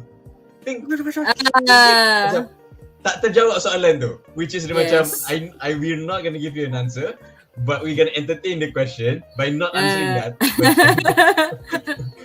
I'm gonna be looking forward to how they're gonna like force that into real one, because we know because Kudo pun dah pergi kan yang apa Demon Slayer punya exhibition tu, because there's a section pedang tu tak ada. Tak ada. Of course lah, belum sampai lagi sebab baru ada Shinobu dengan Gyu punya pedang. Yep. So I'm going to be looking forward to how they're going to forge that in real life though. Yeah, but it was very, very, very, very, very nice. It ended 2 weeks ago. To anybody who missed it, it was 50 ringgit lah. And then a lot of people yang a bit frustrated with the exhibition pergi awal macam when it first opened. Yeah, like me. I go morning session. And then ramai gila orang. You mean that? Okay. So I went like, I don't know, in the 3rd month, pergi hari orang pergi kerja, sekolah. Yes. Tak ada orang. Yes. Balik pergi depan, posing 10 minit. Yes. Bapak kita punya Indonesia. Macam kita betul. Dah lah pergi morning session on Wednesday. So no one was there, I gotta enjoy like dah lah sebab because I went solo, so no one wants to macam ada orang tolong ambil gambar kan, so I interact most of the time because tak ada orang pun, so I interact with the crew and everything. So dia cakap actually kan, when you are very, bila I cakap dengan dia pasal like Demon Slayer tu, macam I dah pernah pergi sebelum ni, padahal tak pernah pergi lagi macam because I'm like big friend kan. So dia cakap you are actually quite lucky in a sense where you didn't even spoil yourself with like what's going on with the exhibition, and then you go to the exhibition and then time tu tak ada orang. So I feel like very much lucky lah in that sense. hopefully diorang ada sambung lagi lah, ataupun they gonna, I think they already finished with the exhibition and then they're gonna, I hope they're gonna come back with more local punya souvenirs and whatnot. Are we losing Shaz and Are we losing? I just nak tambah maybe for the Mitsuri part, the only criticism about yang ni is that I wanted everyone to experience the whip sword in the episode. I tak berapa gemar dia tunjuk benda tu in the opening. I just like, actually kan, dia kenapa tak buat macam dalam first season kan? You remember masa dia reveal the HASHIRA kan? First macam nampak silhouette je. So finally when we come to the HASHIRA meeting, baru dia reveal all the lineup of HASHIRA. For me kan, I think sangat spoil tau. Especially I'm the one yang, we don't skip introduction in this house, okay? So I bilang macam, kenapa awal sangat kau reveal pedang tu? Sebab for the first 5 episode kan we talk about Mitsuri nanti jangan lupa jumpa dengan you punya Swordsmith pasal cakap pasal pedang. Dia sepatutnya jadi height of the reveal tau. Ada dalam sequence. I wanted people to macam, oh my god, is that the sword? Macam tak. Dah tengok the sequence. Tak surprise. Oh well. That's the only criticism lah, but I actually have that same Nina juga. Sorry tadi saya sekejap tadi nak, I wanted to take this earlier on, just a kind of a bit of a flex. I bought this on from CD Japan. It's a bunch of Gengar for Gengar for the Mugen Train film. I see. Mugen Train so it's really nice. I ada Jujutsu Kaisen tapi macam several pages je nampak. Tu yang macam very ni lah, very this one quite inspired to be animator. So ni beli dekat you Photable ada bookshop. Yeah. So holy. So basically you remember ni kena display kan dekat dalam exhibition tu? Ada display dekat sikit-sikit lah. Banyak dekat sana tapi you are not allowed to take pictures of it. Yes. So, but it's of no consequence. Benda dia tu kalau boleh tengok kat internet pun. And a lot of the animators have their own Twitter. Sorry. I sekejap kita pergi sekejap. Tadi. So okay. Actually, my next question is along the lines of how I was talking about Hantengu and his 4 incarnations at the moment. Now we're going off to our fish friend here, Yoko. Fish friend. Actually, there's a ubat pewangi nyawa nama Fisherman's Friend, but that's another thing. Gyoko dan pasu-pasunya. Pendapat anda tentang personality Apamun 5 ni since Arif is back. You got any opinions on Gyoko thus far, on what this demon is like, this character? Gyoko for me daripada awal lagi memang macam menyampah lah, seriously, because dia memang our level, but then we'll see why. We can see why later on. We can see why later on. Tapi I don't really have much to say other than I just despise the character. Tapi dia punya pembawaan macam quite nice lah for me. Itu je. Tak ada banyak nak cakap pasal Gyoko as a character. Sebab nanti baru nampak kan dia punya kat sini tak nampak sangat. Arif, you got any thoughts on our fishy friend? Dia Gyoko ni, from apa yang kita ada sekarang, dia punya character archetype is the artistic guy who loves art. Yes. Everything is gonna be art. Tapi I think dia a bit shallow sebab like we said, this is episode 5 kan? Episode 5 dia draggy sampaikan tak ada development on the demon character on the wise demon. In depth sangat. True. That's why. Episode 6 dengan 7 baru ada. So we will be seeing more dia punya motivations and everything, but I don't think dia kita tak nampak lagi lah potensi dia. So that's why the only part yang I remember Gyoko punya yang macam like detail on his character masa dia cakap dengan Doma tau. Aku bagi kau pasu tu bukannya nak letak kepala orang. Itu je. Itu je yang we don't have enough like itu je. Okay.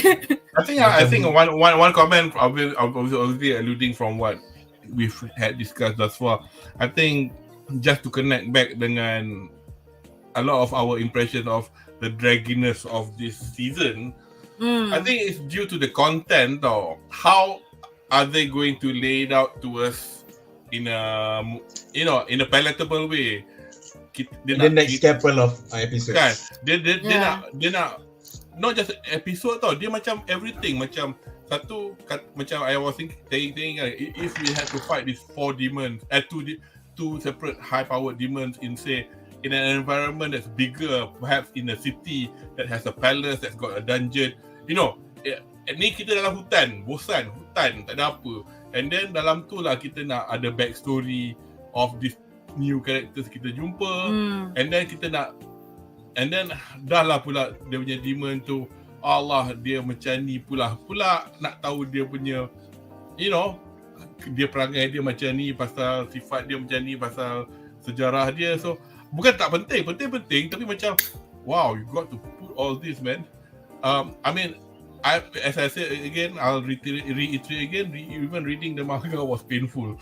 I mean, bukan painful, bukan tak sedap, dia macam that took a bit of an effort. Yes, I do agree with that too. While reading the manga.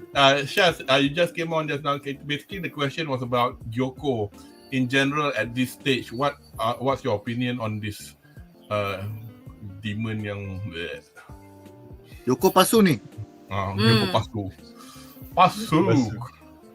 Dia even up to the current episode pun he's not very well developed. Macam Arif kata, he seems to be dia artist and dia macam perfectionist, tapi dia very twisted in the sense that he has no limits to what he considers art. So over time, I think he started probably as a potter yang buat vase and all that, but he began to realize there's only so much you can do with art that is not living. Oh God, you just reminded me. Remember that piece of art he was demonstrating? Oh yeah, that was brutal. That was cruel. That was distasteful. I'm like, that's why when you consider that the fish were part of his art, to him living creatures is the next form of art. Because you can only do so much with static objects yang tak bergerak, which is very in character for the archetype lah. Kalau tengok all the artistic style from other mangas ke apa kan, ini je aku boleh buat, next is benda hidup, that's my new masterpiece. That's when they lose their morality, and that is when dia punya they want to create art that is beyond, or rather moving into the realm of living art, and tends to not care about pain and suffering, or the pain and suffering itself becomes part of the art. Arif mentioned that it is a common trope dalam anime and manga, and part of the reason he probably took the offer to become a demon is the fact that, you say I can live forever now, so I can continue to make more art as I grow along. And you mean I can eat the people now to make more art? So macam like, what have I to lose? I have nothing to lose. So I said, funny you mentioned living art. I'm not trying to cast aspersions, but this does exist in Japan. You need to look it up. There's a particular type of cuisine in which they do display. It's not for the faint-hearted lah. Aku tak ingat nama dia apa. Macam ni je lah. Dia boleh serve ikan mentah, dan masak. Tapi ikan tu masa atas pinggan masih bergerak. Oh my God. So because they have shown ada kat YouTube they are so good in siang ikan, retaining the neural connections in the spine of the fish. Isi ikan semua gone, ada ekor, sirip, kepala, dia bobol balik ikan tu dalam air, ikan tu berenang. Okay, they've done this with frogs or whatever. So there's a name for this type of food. Basically, aku kalau pergi kedai makan pun aku tak akan tangkap my own fish to be eaten or choose. I'm a hypocritical animal lover. Aku nak lobster tu. I don't want to know. Just get me a lobster. I don't want to know. I don't want to see. I want to eat it. But aku tak akan tangkap ikan tu. Let alone macam ni. Let alone macam ni. Macam ikan tu boleh bergerak lagi. We did it in Singapore though. There's a place in Singapore you can go untuk tangkap udang sendiri, and then at that point I was like, can I just tangkap but not eat it? I don't know. I cannot do that. To everyone that I've done something despicable as well. But for me, because binatang tu tak ada kepala, tak ada muka, so I did. But my friend was disgusted the fact I did it, and even gave me a little cartoon of ni lah dia orang yang makan kita punya saudara. When I was in Tokyo, I had clam, and it was still alive. Still alive. I don't know why that sounds appetizing to me. I don't know why. Maybe because I'm hungry right now. Nampaklah dia gerak sikit, tapi dalam mulut tak tahu. The level of freshness. Macam kita tengok kat Korea kan yang makan sotong. Dia dah mati tapi the neural connections are still alive. That's why it's still like pulsing electrical pulses. That's why it's still moving, and then it will still suck. Itu lain cerita. I've never tried that, but yeah, that's the only time I've eaten something that dia kata, because siapa yang pernah makan sushi dekat UK ke Malaysia ke, clam tu shape dia macam teardrop yang half red half white. Yang tu dah masak tau.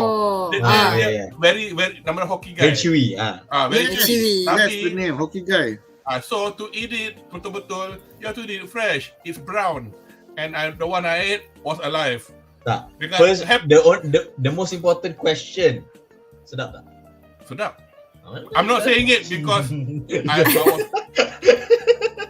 Sedap menghalalkan cara. Okay. Bukan sedap. Umai. Tapi itulah, I choose what to go. Tapi itulah, but I draw the line somewhere lah. Like, and that's another movie that I've watched. It's called Tampopo. It's a very famous Japanese film from the 80s. It got Ken Watanabe as a younger guy, as a lorry driver. Ada satu adegan dalam tu dia makan soft shell turtle tau. Unfortunately, they actually killed the turtle during the shoot. I dah lah suka binatang-binatang macam tortoise ni. Tak apa tengok forward. because diorang mana ada American Humane Association ke apa. Aku tengok. I don't know about Semenanjung though, because in Sabah we have what do we call this, bukan school, sebab even for Christians kan ada Catholics, ada ni kan. So we have Christians, Protestants over here. So I know because of this group of Catholics bukan Christians kan, diorang makan apa je tau, because they are protesting to the fact that why, because compared to 7-day Adventists yang cerewet, yang jaga kesihatan, so diorang tak makan sembarang lah, even they don't even drink coffee. But these Catholics yang Protestant ni, dia makan apa je. So in Sabah we have this NGO yang going against, like, protect the turtles, jangan makan yang exotic punya. Just want to correct on you, the word Protestant isn't exactly correct because kat in the West, Protestant and Catholic are totally separate. Protestant is basically what Henry VIII created so he can marry many wives. So it's the opposite. Protestants. So they're on different church lah. But that's by the by. Sorry kepada penonton yang nak tengok kita orang cakap pasal makan benda hidup. Demon makan arnab. And the last question from this actually, I thought this was quite good. This was actually from this episode.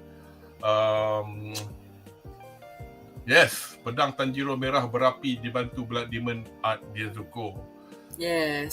Soalan saya, is this another S-pull? Atau can you just enjoy the cartoon? Who wants to go first? Me. I want to go. My soalan is Myra, is this another S-pull? Maknanya, just for fun. Atau can you just enjoy the cartoon? Okay, just enjoy it, man. Just Just enjoy it. Yeah. Just enjoy it. And in a sense that benda ni, it's not out of nowhere. You know? Yeah. And exactly. We are building up towards this actually. correct point, because I feel like in this generation sebab in this generation, oh my god. Yeah. I think because now kita ada banyak sangat YouTube, banyak sangat reaction based blah blah blah blah. Dia nak semua benda. Aku tukar gambar je. You're still talking. Okay. Okay. Dia nak benda tu terus explain. Dia terus nak benda Yes. tu, okay, kenapa jadi macam ni? Sabar bodoh. Hino kami kagura. Hino kami kagura. Sun Hela Dragon. Sorry, I cannot point the other way.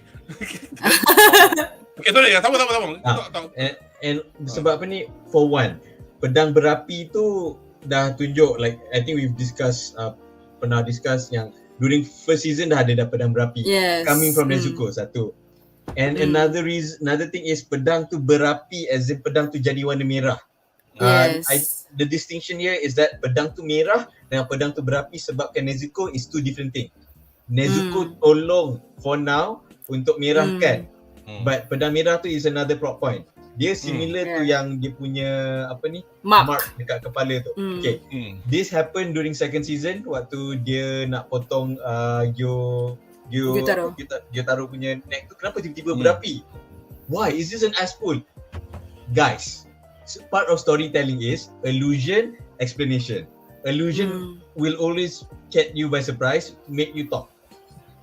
That's where the explanation comes in, makes it more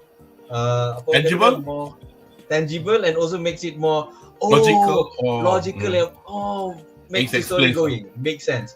That's the point. Right? So chill the F down, sit, watch, theorize, and not call everything that came out suddenly an asshole. Do not call them that. I feel like siapa yang cakap macam ni kan, dia tak tengok daripada first season. Sebab I don't know about you guys, but for me, every time I start a new season of anime, because we of course we aware kan yang there's a gap between seasons, right? But every time you to avoid like scene like macam yang point macam ni kan, you kena tengok daripada first season, just a recap. So that's why we have recap punya movie. So when you were watching, then ada reference lah orang cakap. So we are building towards this scene in particular.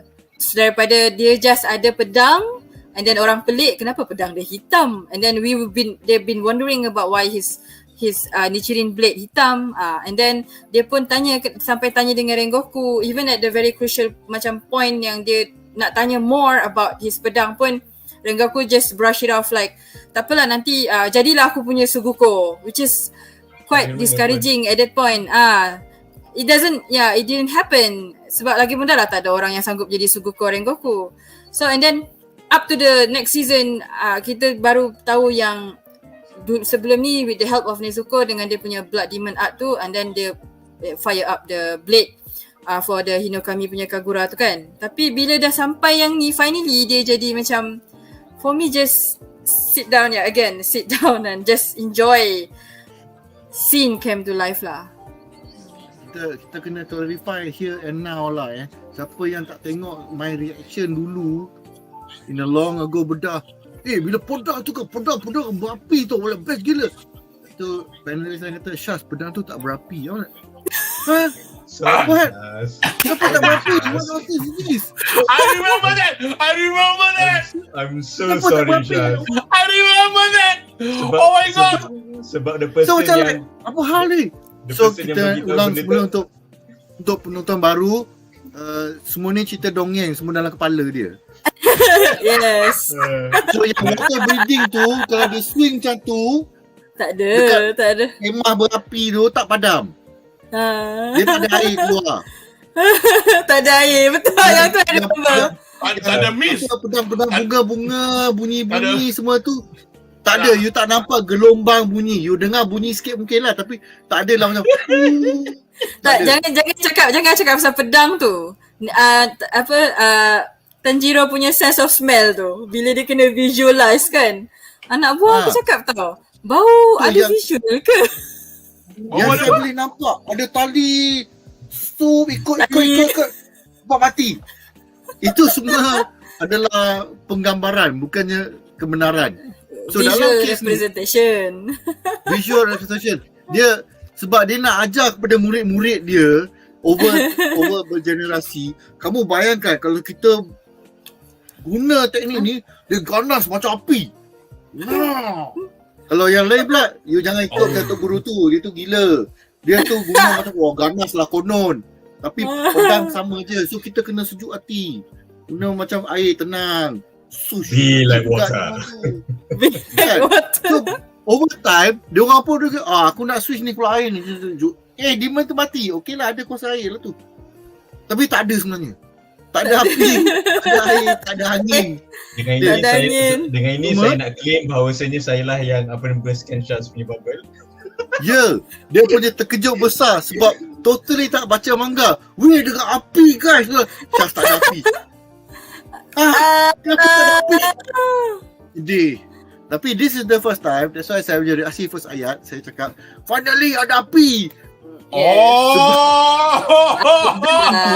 Dipanaskan dengan Demon Blood Nezuko sampai berapi pedang tu. So like, finally ada api. Yes. Ini bukan imajinasi, ada pedang api. Sampai Demon tu cakap, weh, panas weh, aku nak regenerate pun sakit weh, tak boleh. Sebenarnya Sebab kan the sword was on fire. Masa session tahun lepas atau 2 tahun lepas, aku pun ya ke anggur. Sebab tak mention. Dia punya rupa bentuk macam naga tu is to represent the fact that you kena move fast enough Like a dragon. such Betul that dia. kalau your pedang betul-betul berapi, Dia akan tiba-tiba you boleh bayangkan adalah naga tu. Because that is how they will teach dia punya student. Kalau you tak boleh buat rupa macam naga, Be the naga. that means you're not fast enough to cut 2-3 orang serentak. Itu je dia buat perumpamaan. I think yang orang cakap ni juga coming from Rurouni Kenshin kot. Yeah. Yeah. Okay, Kenshin pun banyak mengarut kot. I watch the original season. Okay, sekejap. So, sebagai panel, what are we agreeing to now? That what we've spoken about 2 years ago was bollocks, or there is actual fire and water, or what? There is okay. Breathing styles. Yes. There's not Okay. the visualization Okay. hanyalah Faham. visualization. Okay, faham. Okay. Tu faham. But the fire in this scene, it exists. However, the fire is special because we need to remember fire Nezuko only hurts demon and not humans. Okay. Yes. Next question to you. Is that canonical fact, or did you just make that up? That's canonical. Canonical. Yes. Okay, I need to see Proof. a source. Proof in season 2 ending where Nezuko bakar people yang towards the end dah habis dah lawan dah habis dah mati. Nah, itu faham. Itu I'm not gonna deny. But the original conjecture that when people play with water, you don't see the water, or when people play with mist, you don't see the mist. Alamak, kat mana dia macam mana sebab the explanation is that those are all kenjutsu and not actual ninjutsu. It's like it's like macam mana kata, all those anime macam first form, waterfall crashing. Padahal it's just that dia swing very hard ala-ala waterfall. Something that's like that. That's what I was agree.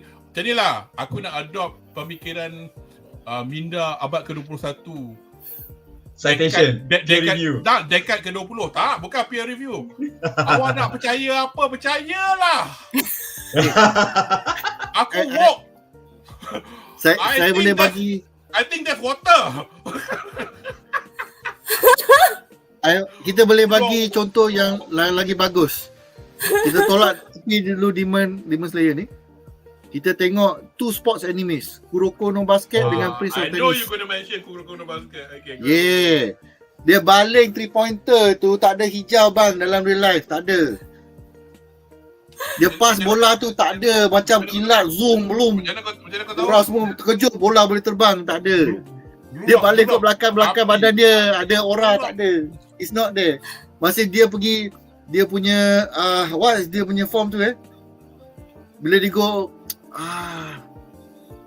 dia akan masuk, you will go into the zone. Yes, mata you tak keluar kilat bang, tak ada. Dalam tenis ada one character, Prince of Tennis tu ada satu karakter.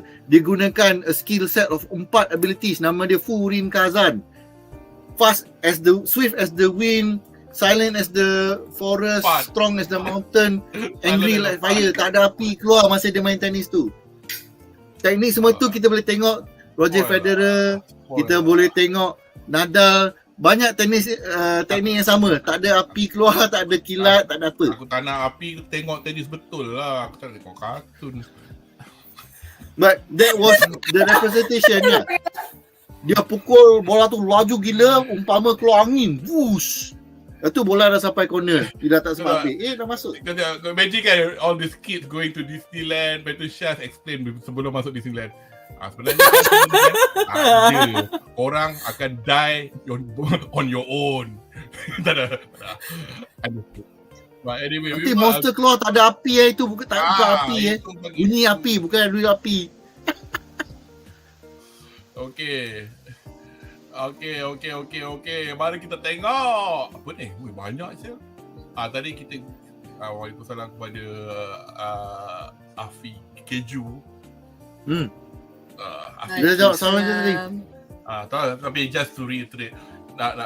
Kamarul Arifin H third form AR15. Oh ni yang American breathing. Aku dia guna shotgun bang. Aku sebenarnya ada satu, I don't know. Should I make this joke? Should I not make this joke? I'm gonna make buat je. Make it. Ada kita semua cakap. Dia cakap American breathing, fourth form, school emergency.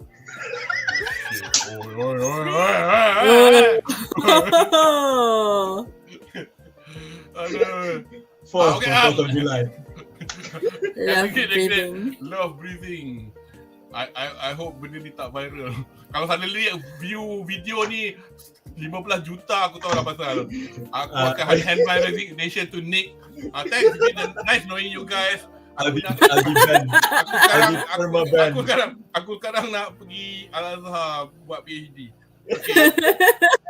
Okay, so category love breathing dengan sambungan dia Mitsuri love breathing. Okay, yes. I love Mitsuri too. Dia kill with love. Saya otaku. Waktu paling epic dia orang Hashira dapat mark macam Tanjiro. Yes. Okay. Category again, koi fish. Okay, yeah, it does look like koi. Demon Pasu ni macam tak ada karakter lah. At this point. Until this point.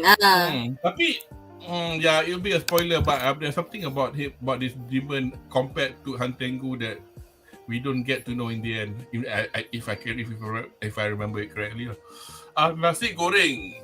Saya enjoy je pasal makanan ni sambil buat kerja dan layan korang cakap pasal benda lain selain topik asal. Okay. Chill je. Lama pun nak nasi goreng bang. Kategori again. Tapi pelik tak ada tali yang keluar sebab selalu dia tengok tali tu. Ikan dia ada skill baru yang boleh bau apa, smell it instead of seeing it. Kamera yang tali, yang patah balik yang tali tu. Ni. Yang tali. I think sebab I think sebab tu Dia boleh visualize the weakness. tapi That one is a visualization. Dia dah nampak the opening when fighting these enemies. No. So dalam case ni, Sorry, go ahead. so dalam case ni, there is too many chaos going on. It's not a 1v1 fight anymore. He cannot see the line. He's too panicking trying to survive. Start dari ni lagi kan, dari Gyutaro lagi. Tapi Syaz, Every time dia bunyi dia akan tekan. There was something I alluded to in the second episode just now. Masa dia train dengan the patung, kan dia pengsan kan. Masa dia pengsan tu, he got to learn that he has to use his smell to, because the tali thing will not work. Yeah, to anticipate the movement. Because the patong has thick swords and that kind of thing, you can easily cut the link for him to do the final cut. That's why he finally got to do decapitated the patong, because he didn't use the tali technique anymore. He used a smell. Yeah. So that's how he got to decapitate the patong and to get the old sword. So that's why in the later fights in this season, tak nampak dia pakai benang tu lagi dah. Yeah, I think, and also benang tu is not that dia before dia nak buat breathing. It's more like benang tu, okay, this hit is going to be the opening. The opening and okay, the threat of death basically lah. Yes. Dan benang pun dia belajar masa dekat awal-awal lagi kan, masa bola batu tu. So basically that's his basic skill, but obviously he's gone one out lah. Kamaru Arifin sama macam Sting like a bee, Muhammad Ali tak nampak pun lebah kat situ.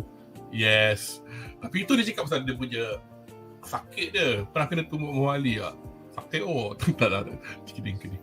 Anyway, right. So we compared the manga work, and kita sekarang go on to the next episode. Episode kita ke-6.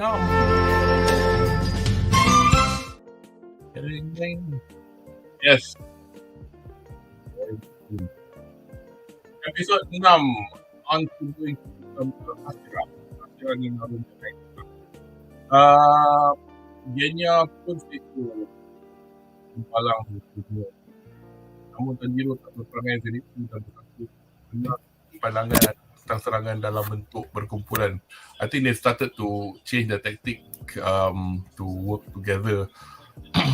Especially and despite the fact that nampak the Mamat ni, was there anything that he did that made Tanjiro tahu yang dia ni bukan demon macam hilang? I mean macam Nezuko pun demon juga, but at least he can see why he's anyway. Ni memang first revelation. Yeah. This is the first revelation of Genya punya appearance as a demon in his demon form, I would say. So dekat sini kita finally pelik kenapa dia ni jenis yang, kenapa dia tak makan sekali, kenapa nak mandi sekali pun tak boleh. Kenapa we finally gigi get it. Kenapa itulah kenapa dia gigi kan, sebab demons don't need food. Yes, actually. And they need food, but dia tak boleh makan macam biasa lah. And I think there's another point yang nak kena, this is like similar to how me telling the breathing tak ada api. This is me telling yang dia sebenarnya based on interaction and things yang dia cakap throughout the episode, dia bukan demon. He is not a demon. Dia macam cakap, I only have enough reserve for blah blah blah blah blah, implying yang dia benda ni temporary saja and dia akan revert balik. How benda tu jadi, we still don't know how dia punya explanation. Yeah, itulah aku pun tengah ingat juga. I don't think I will know why he can do this. Kenapa dia buat? Kenapa dia boleh ada ability ni? Because I'm talking about from the future. I've read the manga, so habis, so we do not know. Technically we don't. Tak ada. Dia pun macam satu loophole yang kita just accept je the reason kenapa, how dia gain this ability, tapi tak ada story. Because I check, because I was curious juga at some point, bila pula dia start, bila pula dia jadi macam ni, kenapa, what was the reason, the trigger. Tapi yang so far yang yang based on what he said je, dia cakap dia nak jadi next HASHIRA. So sebab aku tak ada ability, tak ada breathing ability. So dia macam main apa je dia grasp je, apa je yang aku boleh buat untuk up my skill. So if the next thing to go is becoming a partial demon ke, so yeah, dia buat je. Okay, so anybody else want to add anything? Just nak tambah, I think people might not realise yang sebenarnya dia ni adalah anak murid one of the HASHIRA. Kalau korang ingat betul-betul. Dia Suguko. There is one scene, I think in the Infinity Train arc yang menunjukkan dia cikgu dia siapa. Masa berita Rengoku mati. Yes. Dia tunjuk dia dekat siapa? Kita cakap pun tak kisah because it's already vision kan. Stone HASHIRA yang buta. Shaz, got anything to add about Genya's ability, demon-like ability, demonic ability? I thought dia punya ability was explained fully in the next in the latest episode. Dia punya family ties dia. Tak ada, origin je. Itu nak tunjuk why they backstory je. Itu backstory dia je. Backstory je, tak ada. I don't think that was the reason why he became like that. Tak ada. So dia bukan hereditary lah? Bukan. But that's a good theory crafting though. Yeah, because because actually since we are talking about that, but I'm just going to go on straight to the next bit lah. Kisah hidup Genya dan abangnya sana ni. Cukup menyayat hati. This I had to screen grab 2 kali because they pan. Aku semangat rajin. They pan the camera downwards and beautiful ikut the what you call it, manga. Anyway, shoot, anybody wants to go about kisah menyayat hati keluarga. This was actually quite sad lah in my opinion because I think the one of the prerequisite of entering Demon Slayer Core ni is that you must have very very severe trauma. So they need to have you know what HASHIRA they need other than all the love inside HASHIRA? Therapy HASHIRA. Macam you guys need therapy. So tak payah sebab dah ada Ubuyashiki Kagaya, dah tak payah sebab itu yang the gift for Ubuyashiki. Dia dengar je soothing je. Suara apa ni? He is the therapist in the whole Demon Slayer Core.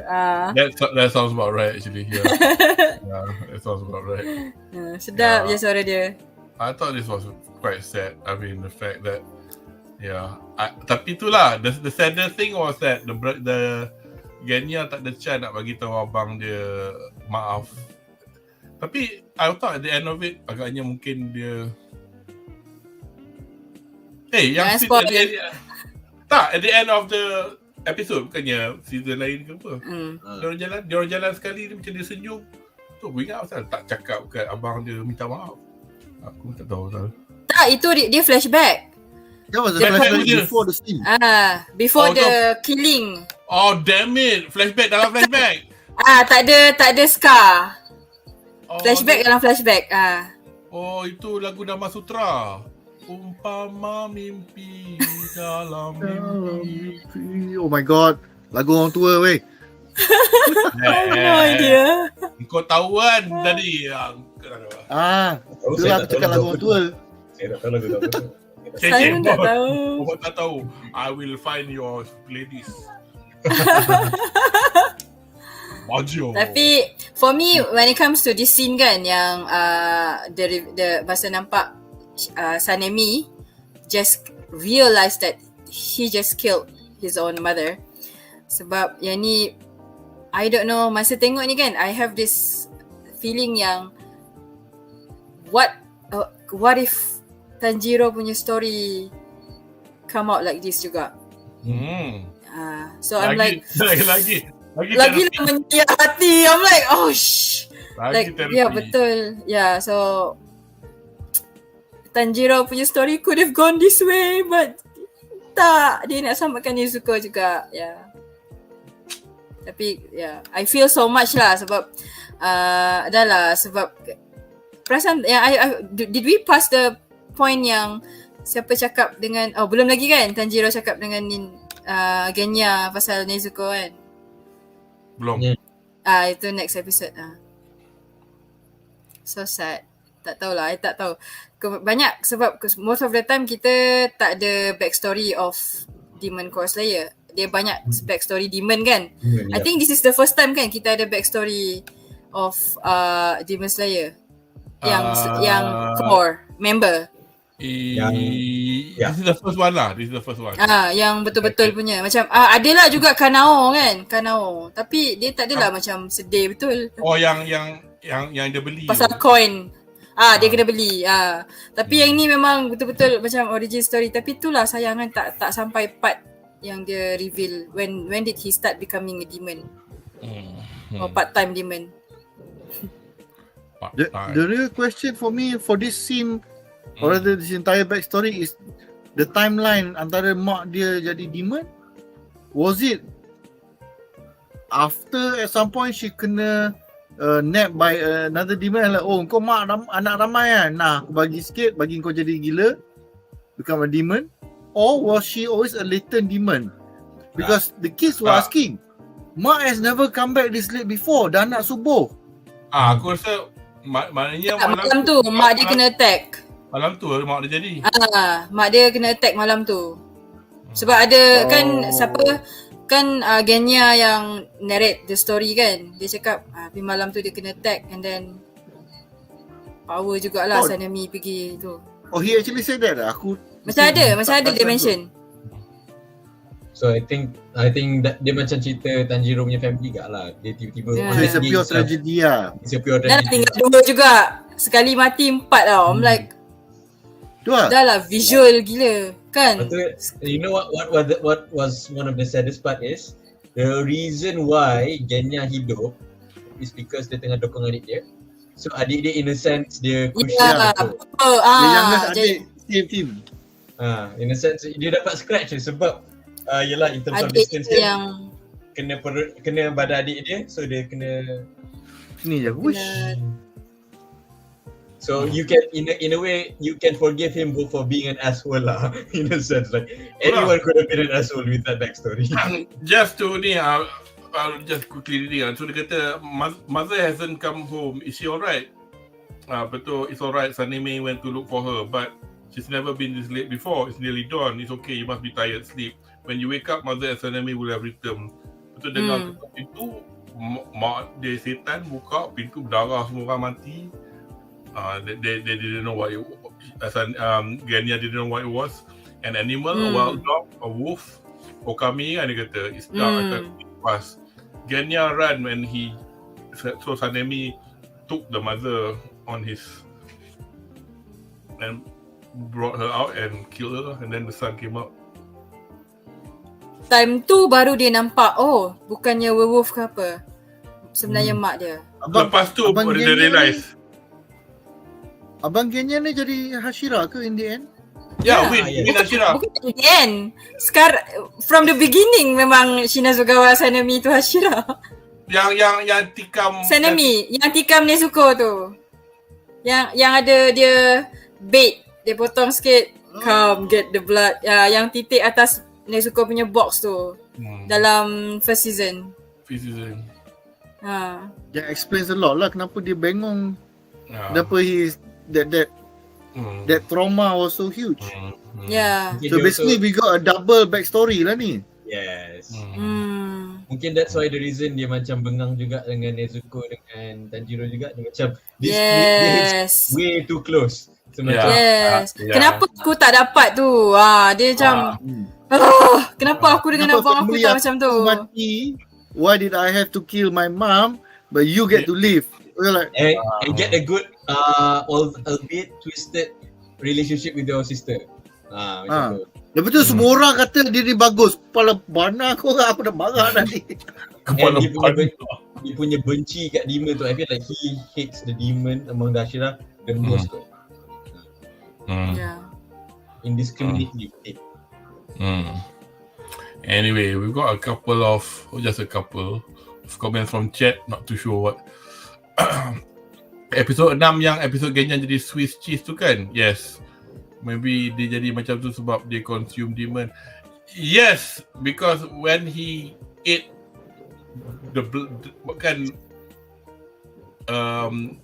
demon yang dia decapitate, yang dia tikam tu, he was drinking the blood so that he get some power, regenerative power. That's why he could get holes in his body and yet survive. That is correct, Kamarul. Okay, kita ke episod yang terakhir.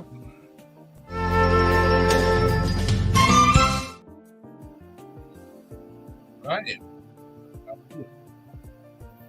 Awful villain. Macam apa? Dia penjahat. Aku ni. Itulah awful villain. Have you seen the knife? Anyway, pedang berapi Tanjiro ke sasaran, namun munculnya gabungan empat itu tadi menjadi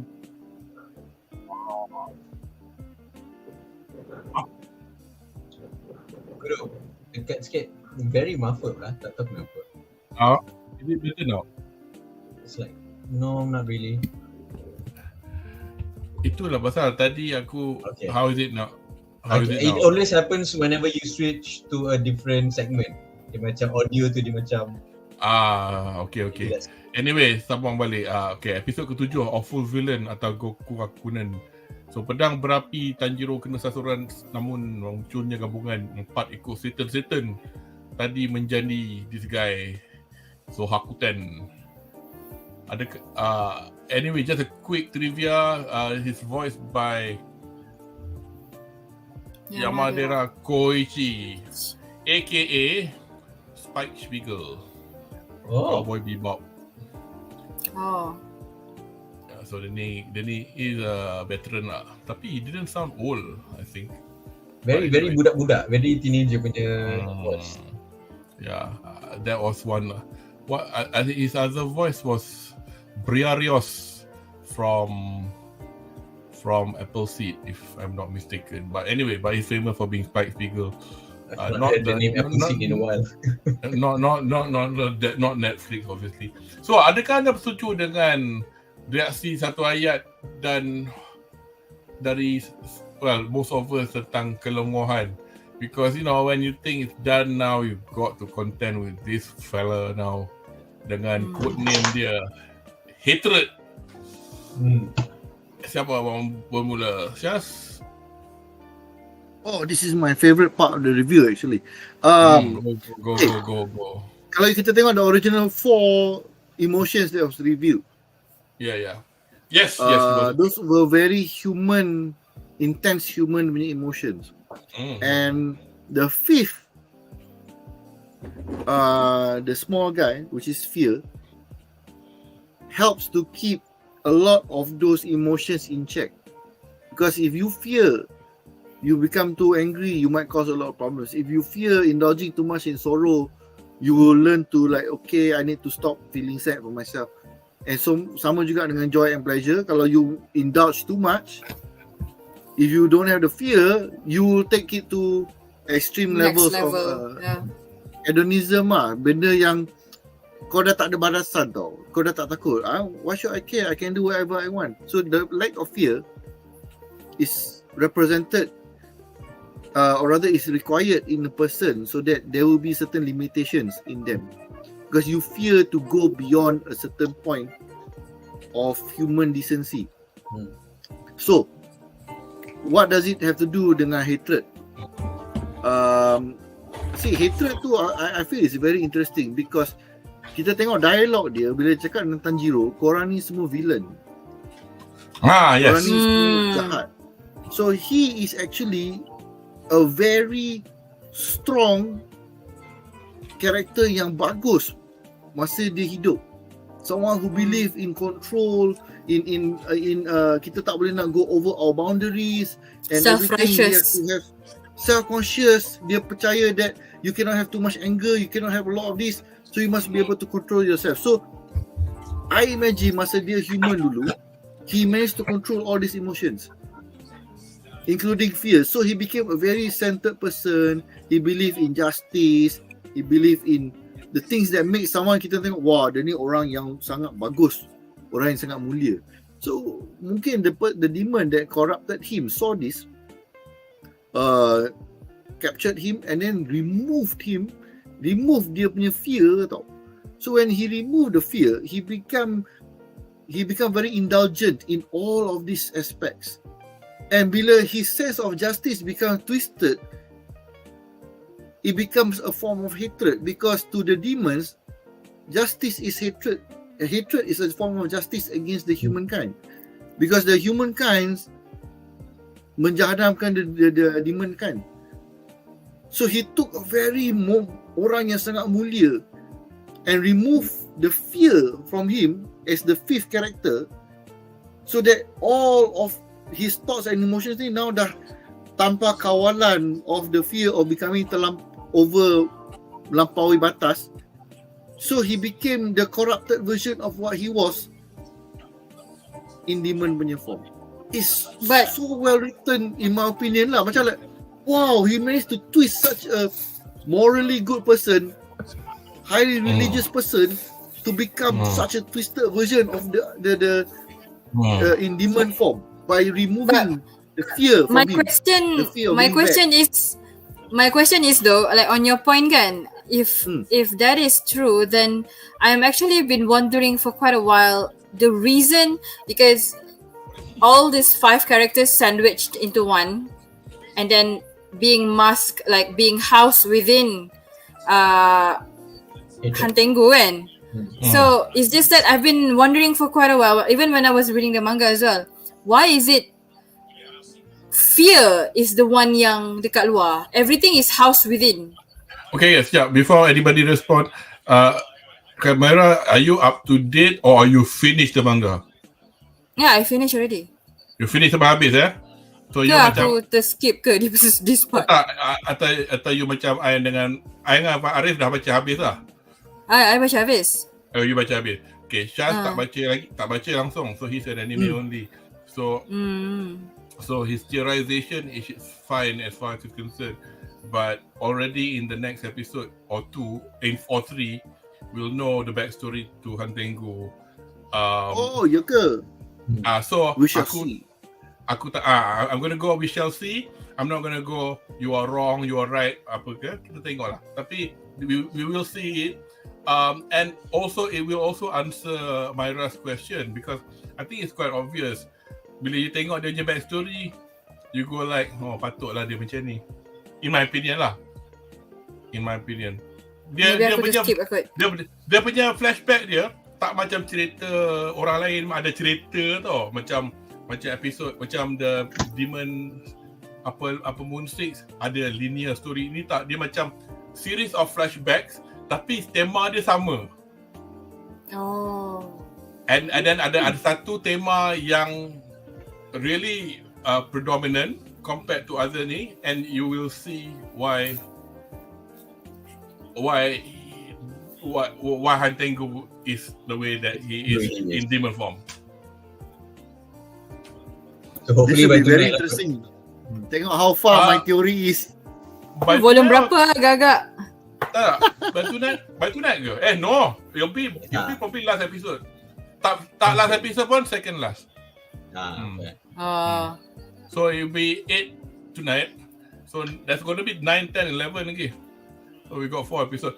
Tonight is cerita back. Malam ni Muichiro. Muichiro backstory. Yeah. The Mu in Muichiro. Yes. I love that. Ini menyimpang. Dulu aku kononnya pandai lah. Kononnya lah pergi restoran Siam. Mu. Udah lah ni lembu kot. In Muichiro jap. So the Mu, the character. Kan nama dia Ichiro. Tapi depan tu ada Mu. Muichiro. Infinity. Okay, belum keluar lagi on Malaysia next week. I thought dah keluar. That was the Belum. Crunchyroll pun I just check belum keluar lagi. Dia lambat lah. I don't know why. Sometimes kadang-kadang sampai malam pun, our UK time malam, dah siang kat Jepun pun tak tunjuk lagi Kanjiro. So kadang-kadang aku biarlah tengok subuh esok ke, tak kisah lah. Tapi Mu cakap siam mean pork. So jangan pandai-pandai. Tak, because aku buka menu kan. Oh ni part prik daging ni. No, that's pork. Oh, bukan mu atau mu. Anyway. Pandai-pandai je apply knowledge ni ke bahasa orang lain. Okay, so right. Yes, so we've spoken about this guy yang quite strong. Strong he is with the force. Gyoko kemudian menjadi muskil. Now back to the other fight melihat ke dalam bengkel hanya untuk melihat Hanazuka Sado tengah asyik menajamkan pedang antik jumpaan Tanjiro. Adakah pandangan anda terhadap Gyoko dan Hanazuka berubah apabila menonton adegan ini? I think I did ask earlier on what you guys think of him. I think about these two characters, whether or not there's anything else that is seen in this bit of the episode yang make you have other points to add to characteristic kedua watak ni. Anybody got any thoughts? Shazilo. Syaz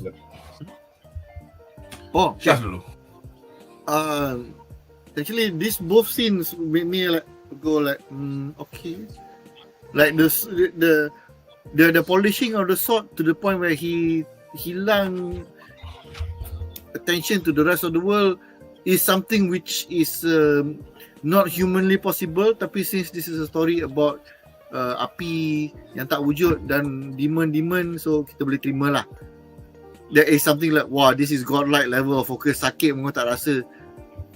I hope it becomes a good sword lah in the future. But the part of the anime, this episode that annoyed me was actually this part. Just because you got additional oxygen, tiba-tiba kau punya tenaga macam wow, 1000 kali ganda. Tapi kan why not? Because he probably had so little oxygen when he got stuck into that thing. Tak ke? Betul, but the thing is he tried it when he first kena captured and it did not cut anything. But he used a different move though. Tak, yang tu dia guna his last breath. I got one more breath to try. And the other did one attack, and then with the last breath baru he tried with the sword. So his very first attack tu pun tak silap, memang tak jadi. So dia macam like second hand oxygen gave you so much more energy that a similar move managed to break it. So macam like tak bestnya. I was hoping actually that the kid and the sword punya blades connected at some point so that dia punya tension dia tak boleh nak kembung keluar, dia tak boleh kembung ke dalam, so it snap somehow, then the thing burst with water come out. But that was my expectation lah. Dari segi style memang this is better lah, of course. Cuma macam like alah, that was like anticlimacticnya. I thought the kid would actually help to burst the bubble sekali through power of friendship and cooperation. Mana boleh, sedangkan Hashira pun tak boleh nak cucuk. Macam mana pula Kotetsu yang kecil tu boleh cucuk? That's the thing. That would have been interesting because then it will show that the weakness of that ability is cooperation. And that is why he always attacks people to the point where he always captures orang. That kind of thing. You could argue that him giving the oxygen is your cooperation. For me, dia kalau anticlimactic tu, for me tak adalah. For me, it's more like kind of like gripping juga. Sebab did he make it or he's not gonna make it? Kalau siapa yang anime only lah. Tapi for me, it's just sebab kita kan the whole theme kan breathing. So kalau macam in my head also of course lah, kenapa tak surface tension, satu ni. Itu something like that. Something like that. Tapi ini Demon Slayer. So of course it has to do with breathing, especially breathing life into someone yang almost die. So in a sense that kalau kan dia balik back to reference dengan Tanjiro cakap, kalau kau tolong orang, nanti orang tu akan tolong kau balik. So that's Kotetsu punya answer to that. And also sebab Jangan. and also I think sebab time tu motivation dia lagi tinggi kot. Sebab he's already given up his last breath. So I feel like it's only appropriate kalau betul dia terima the what is that? Kopi apa tu? Sebagai peminat tegar kepada komentari dari Cik Mira, saya bagikan rating 29/10. Terima kasih. I wear this masa I review Fast and Furious. So this is my I sangat peminat punya ni. So that comment, that response was so good, I had to bring the hat out. Oh, which comment? The one that you just said. The whole thing is the power of breathing. When things come back, I'll tell Syaz akan pakai topi tu. Kalau forward, dia setuju. Kalau terbalik, topi from Fast and Furious punya era. So like, yes, it's so good. Tu topi John Cena tu. Yes, topi John Cena. Okay, cool. So, okay. So yeah, that's my point.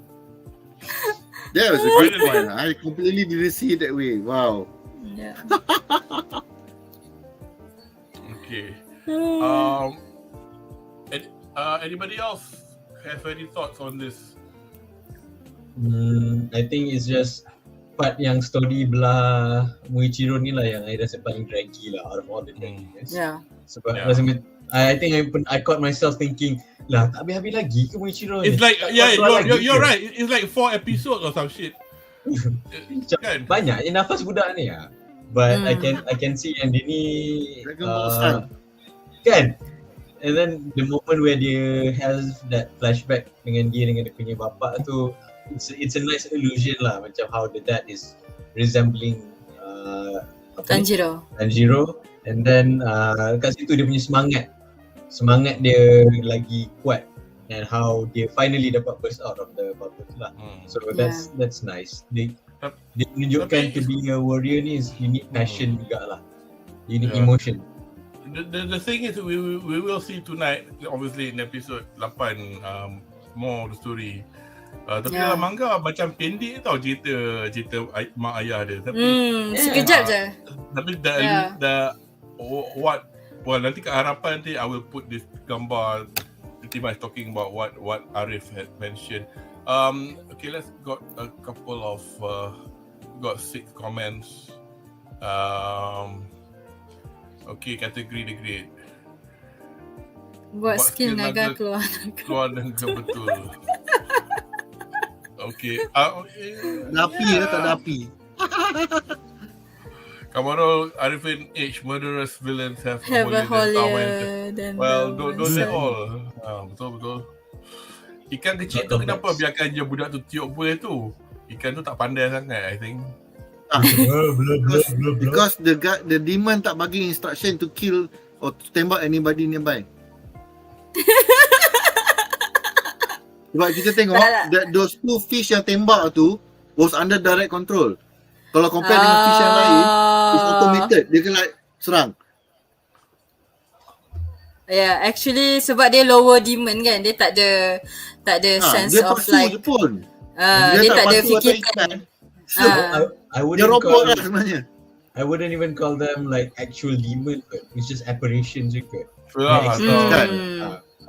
Dia macam Gundam punya apa tu? Puppet. Drone. Apa tu yang kalau dalam UC twin ball. Tak, Ariel punya shield kan boleh jadi kecil-kecil. Oh, gunbits. Okay, okay. Kategori dia ingat Jonathan Joestar ke pakai breathing macam tu. Ding. Ni dia panggil apa? Ripple lah. Tanjiro talk no jutsu. Kat member dia. Nasib tak keluar Hamon. Ya Allah. Hamon. Tak, Jonathan Joestar dia Yelah, he's the original. Dia mana ada tak pakai stand, dia pakai hamon lah. Hamon, which is Ripple dipanggil in English. So anyway, so I think we've done quite well today. Wow, 2 hours 24 minutes. Kita akan ke segmen kita yang terakhir, iaitu harapan for the ending of season 3. Ya, because orang pun tak pernah macam kasual kumis. I think next time we speak okay lah. So before we have a quick look at Tak dengar. Kudo, same thing. Okay, testing. How is it now? Yup, sikit, getting better. Better? Okay, okay. Yeah, okay. Sebelum kita ke discussion mengenai gambar yang alluded by panelist tadi tentang mata ayah kepada Muichiro, Tokito dan mata Tanjiro, dalam segmen harapan ni, saya punya harapan is supposed to harapan is my usual mathematics of the chapters that we've covered thus far. So up to episode 7 kita dah habis 116 chapter 116. So kita ada chapter 116 is first chapter dalam volume 14 ni. 14. Volume ni ada 117 sampai 124. And then daripada cara penyampaian cerita ni, saya agak kita akan habis dalam chapter 128. Because kalau any later than this mungkin boleh, earlier than this tak boleh, because ada satu conclusion yang kita kena tengok lah dalam season ni.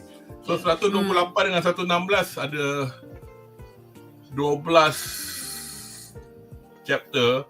So thus far saya tengok satu episod ada 3 chapter. So just nice lah. So 3 kali 4 12. Betul lah.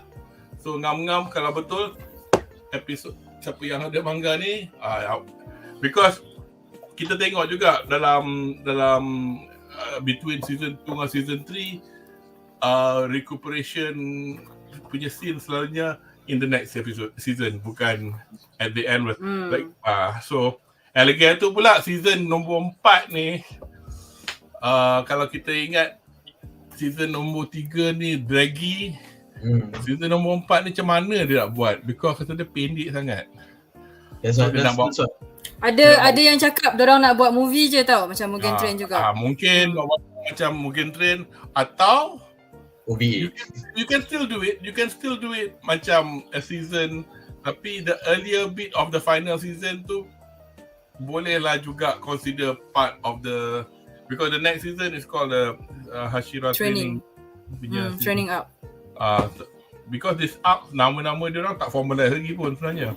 Dia orang thus far orang agak quite correctly lah juga, because yang Swordsmith Village tu orang sebut juga Swordsmith Village, and that's what Ufotable called it. And anyway harapan untuk episod lagi 4. So I just want them to pace it properly. I don't want them to rush it. I mean, I trust them to not rush it, or if they do rush it, they make it nice. Tapi sebab I feel like that part of the arc is the most interesting part. Tapi you only have like 4 episodes. Like, don't mess it up, you know. Because my initial harapan, I think I spoke during the last tu pun, is that this season I would have liked it kalau dia make it 3/4 of this, and then 1/4 being the next arc lah. Would be more concise lah, I think. But we know we're not gonna get that, so harapan punah kat situ. But I just want the rest to be able to tell the stories of the conclusion of the arc lah. Because I feel like 4 episodes rasa macam pendek sangat lah. Macam I would say 5 episodes lah, sebab the last one consider. Lagi satu, aku tak ingat. Okay, don't quote me. I might have misread this.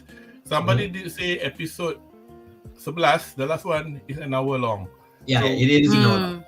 So So it'll be like 5 episodes each lah. So it's about 5 episodes.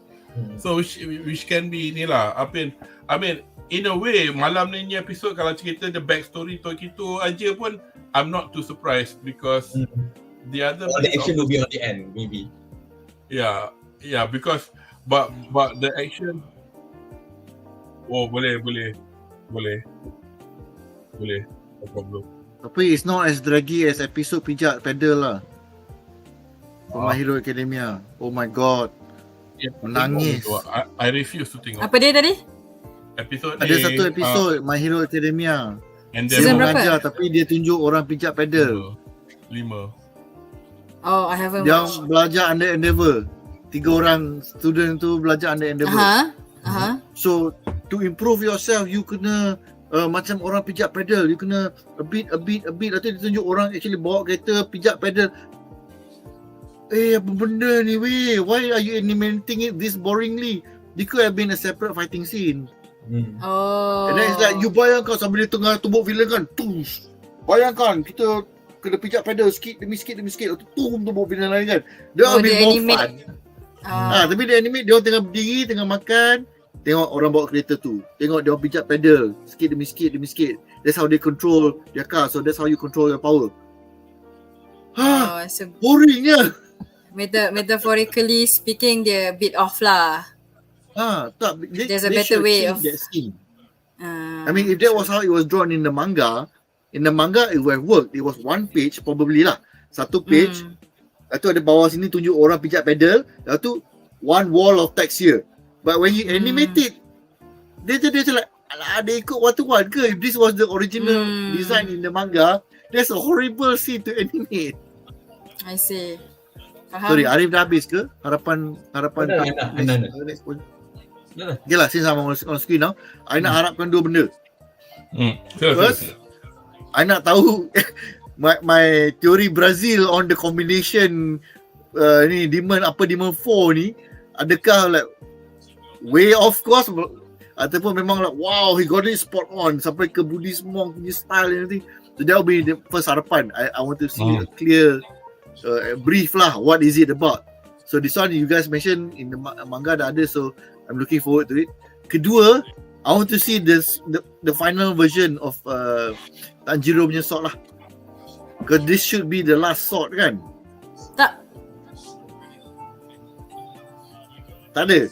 There's more swords. Okay, never mind. We will see how the sword looks like lah once dia dah finally siap. Dia macam that apa ni glasses moment. Implied dah, actually. Dah implied dah dia punya pedang. Tengok je lah. Tengok je lah. Tengok je lah kan. Tengok je Just enjoy the cartoon lah. Macam ni je lah. Aku cakap you are half right, you are half wrong. Oh. Bab pedang tu. You are half right, you are half wrong. Okay. Anybody else, or are we done with the harapan? Myra. For me, tadi macam just want to reiterate lah yang Arif cakap kan. I think for me 5 episode is just nicely done. Hopefully they don't mess it up.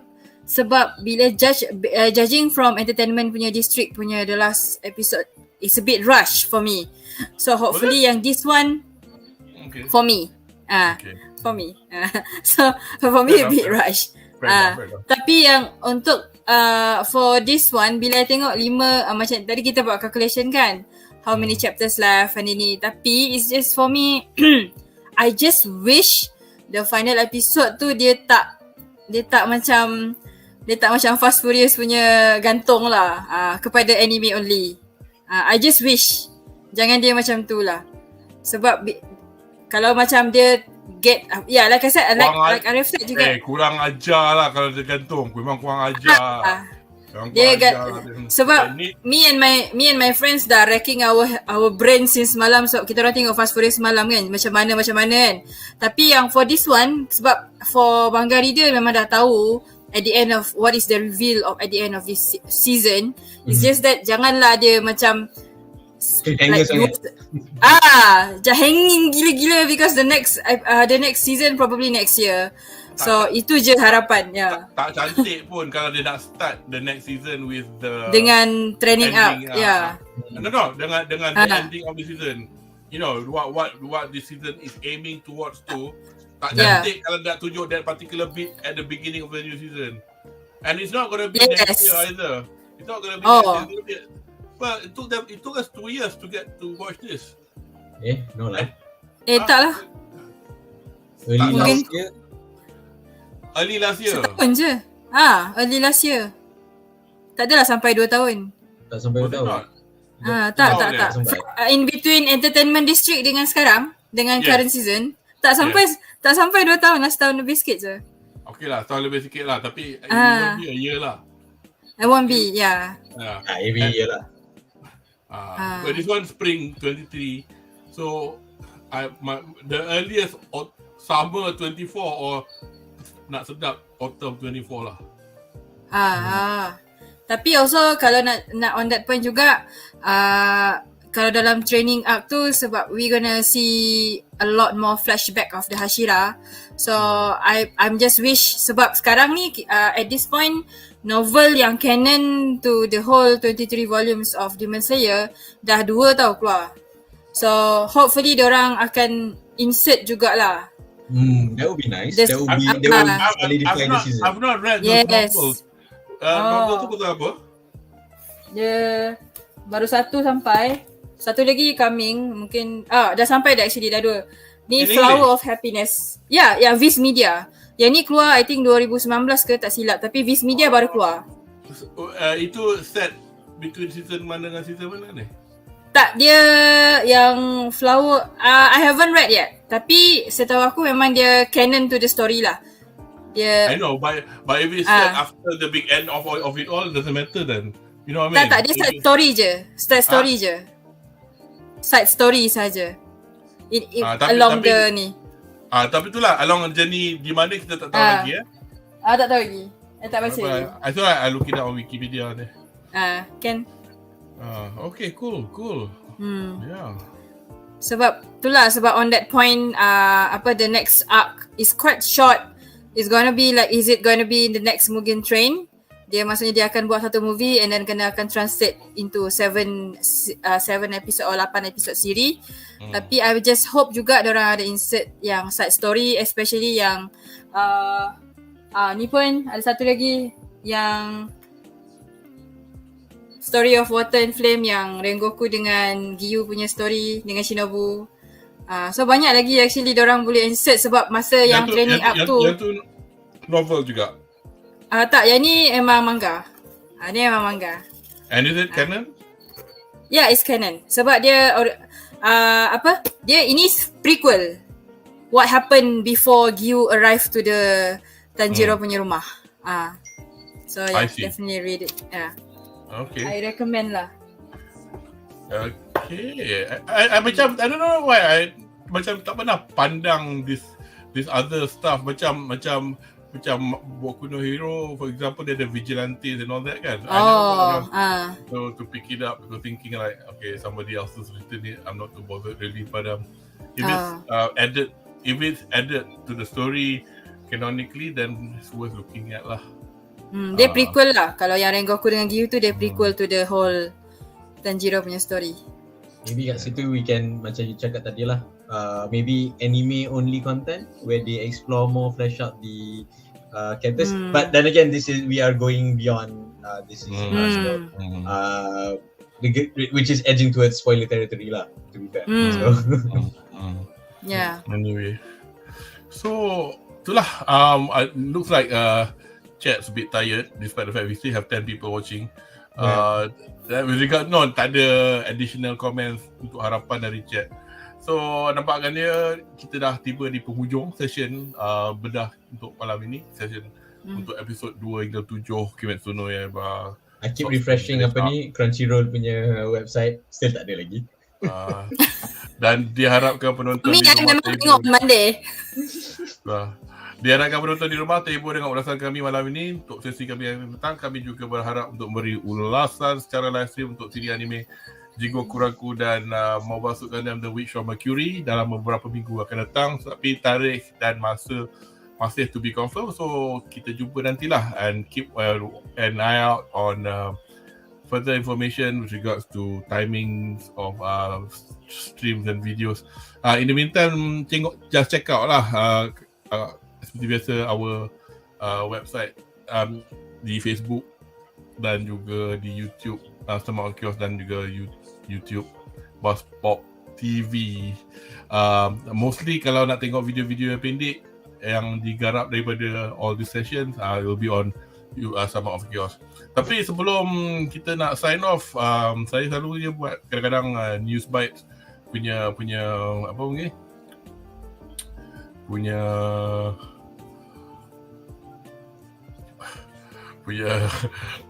session. So we're gonna have a quick look at this. Let's see if this works.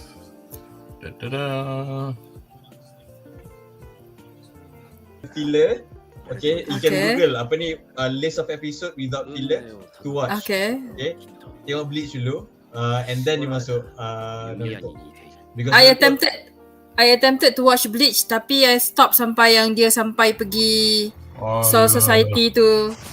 Sebab nanti I continue lah. You basically watch all the boring stuff. Naruhodo. Tak tahu lah, Amin. Dia kartun is kartun lah kan, tapi anime is got a particular style to it. Bleach punya style dari segi lukis visualization dia more real to life. Dia tak banyak sangat mata besar. Bukan ada, tapi dia macam, tapi satu lah, something about Bleach unnatural about it is like everyone is good looking. Tapi tak grotesquely good looking macam Jojo yang tu tak cukup dengan muka bibir tebal posing. Tu TV kau ke Kudo kat belakang tu? Ada bunyi. Ada bunyi kuat Ada bunyi? Itulah. It's like a Japanese TV show in the morning. Yeah. Oh shit. No. You know what it is? Pangang tu. Okay. No, it's my other window from the Bleach punya TV tu. Oh, it continue playing. Yeah, I forgot to switch off. Patutlah. Kau TV ni padam volume. Sorry, tu je lah, suggestion saja.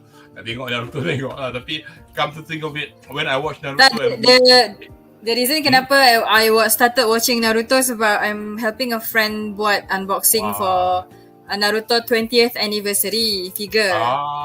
That was the start of it, because I don't know shit about Naruto kan. So she was like, why don't you just start watching now, because it's recently, because of the anniversary, they recently ada on Netflix, and then there's gonna be a lot more merchandise or prize figures coming for from Naruto punya yang dulu-dulu dia nak ni sama dengan One Piece jugalah. That's the reason why. Itulah. So that aside, so that was something to look forward to. Biasalah kami kalau cover Bleach, get ready lah for 4-hour sessions of arguing. So kepada anda yang baru ke sesi kami, jangan lupa untuk berlanggan in a good way, berkongsi dan tenyeh butang like untuk kedua-dua laman YouTube sama ke laman Pop Culture Sekarang Malaysia, supaya anda tak ketinggalan untuk sesi kami yang akan datang. So terima kasih kerana sudi bersama kami untuk 2 jam 45 minit malam ini. Kepada rakan panelis saya juga hari ini, malam ini, Sukar sama Desta for contributing. Sukar sama Sas, Arif dan Maira, dan saya Kudo Maharizu. Ijo des. Hasta luego. No, wakarimasen.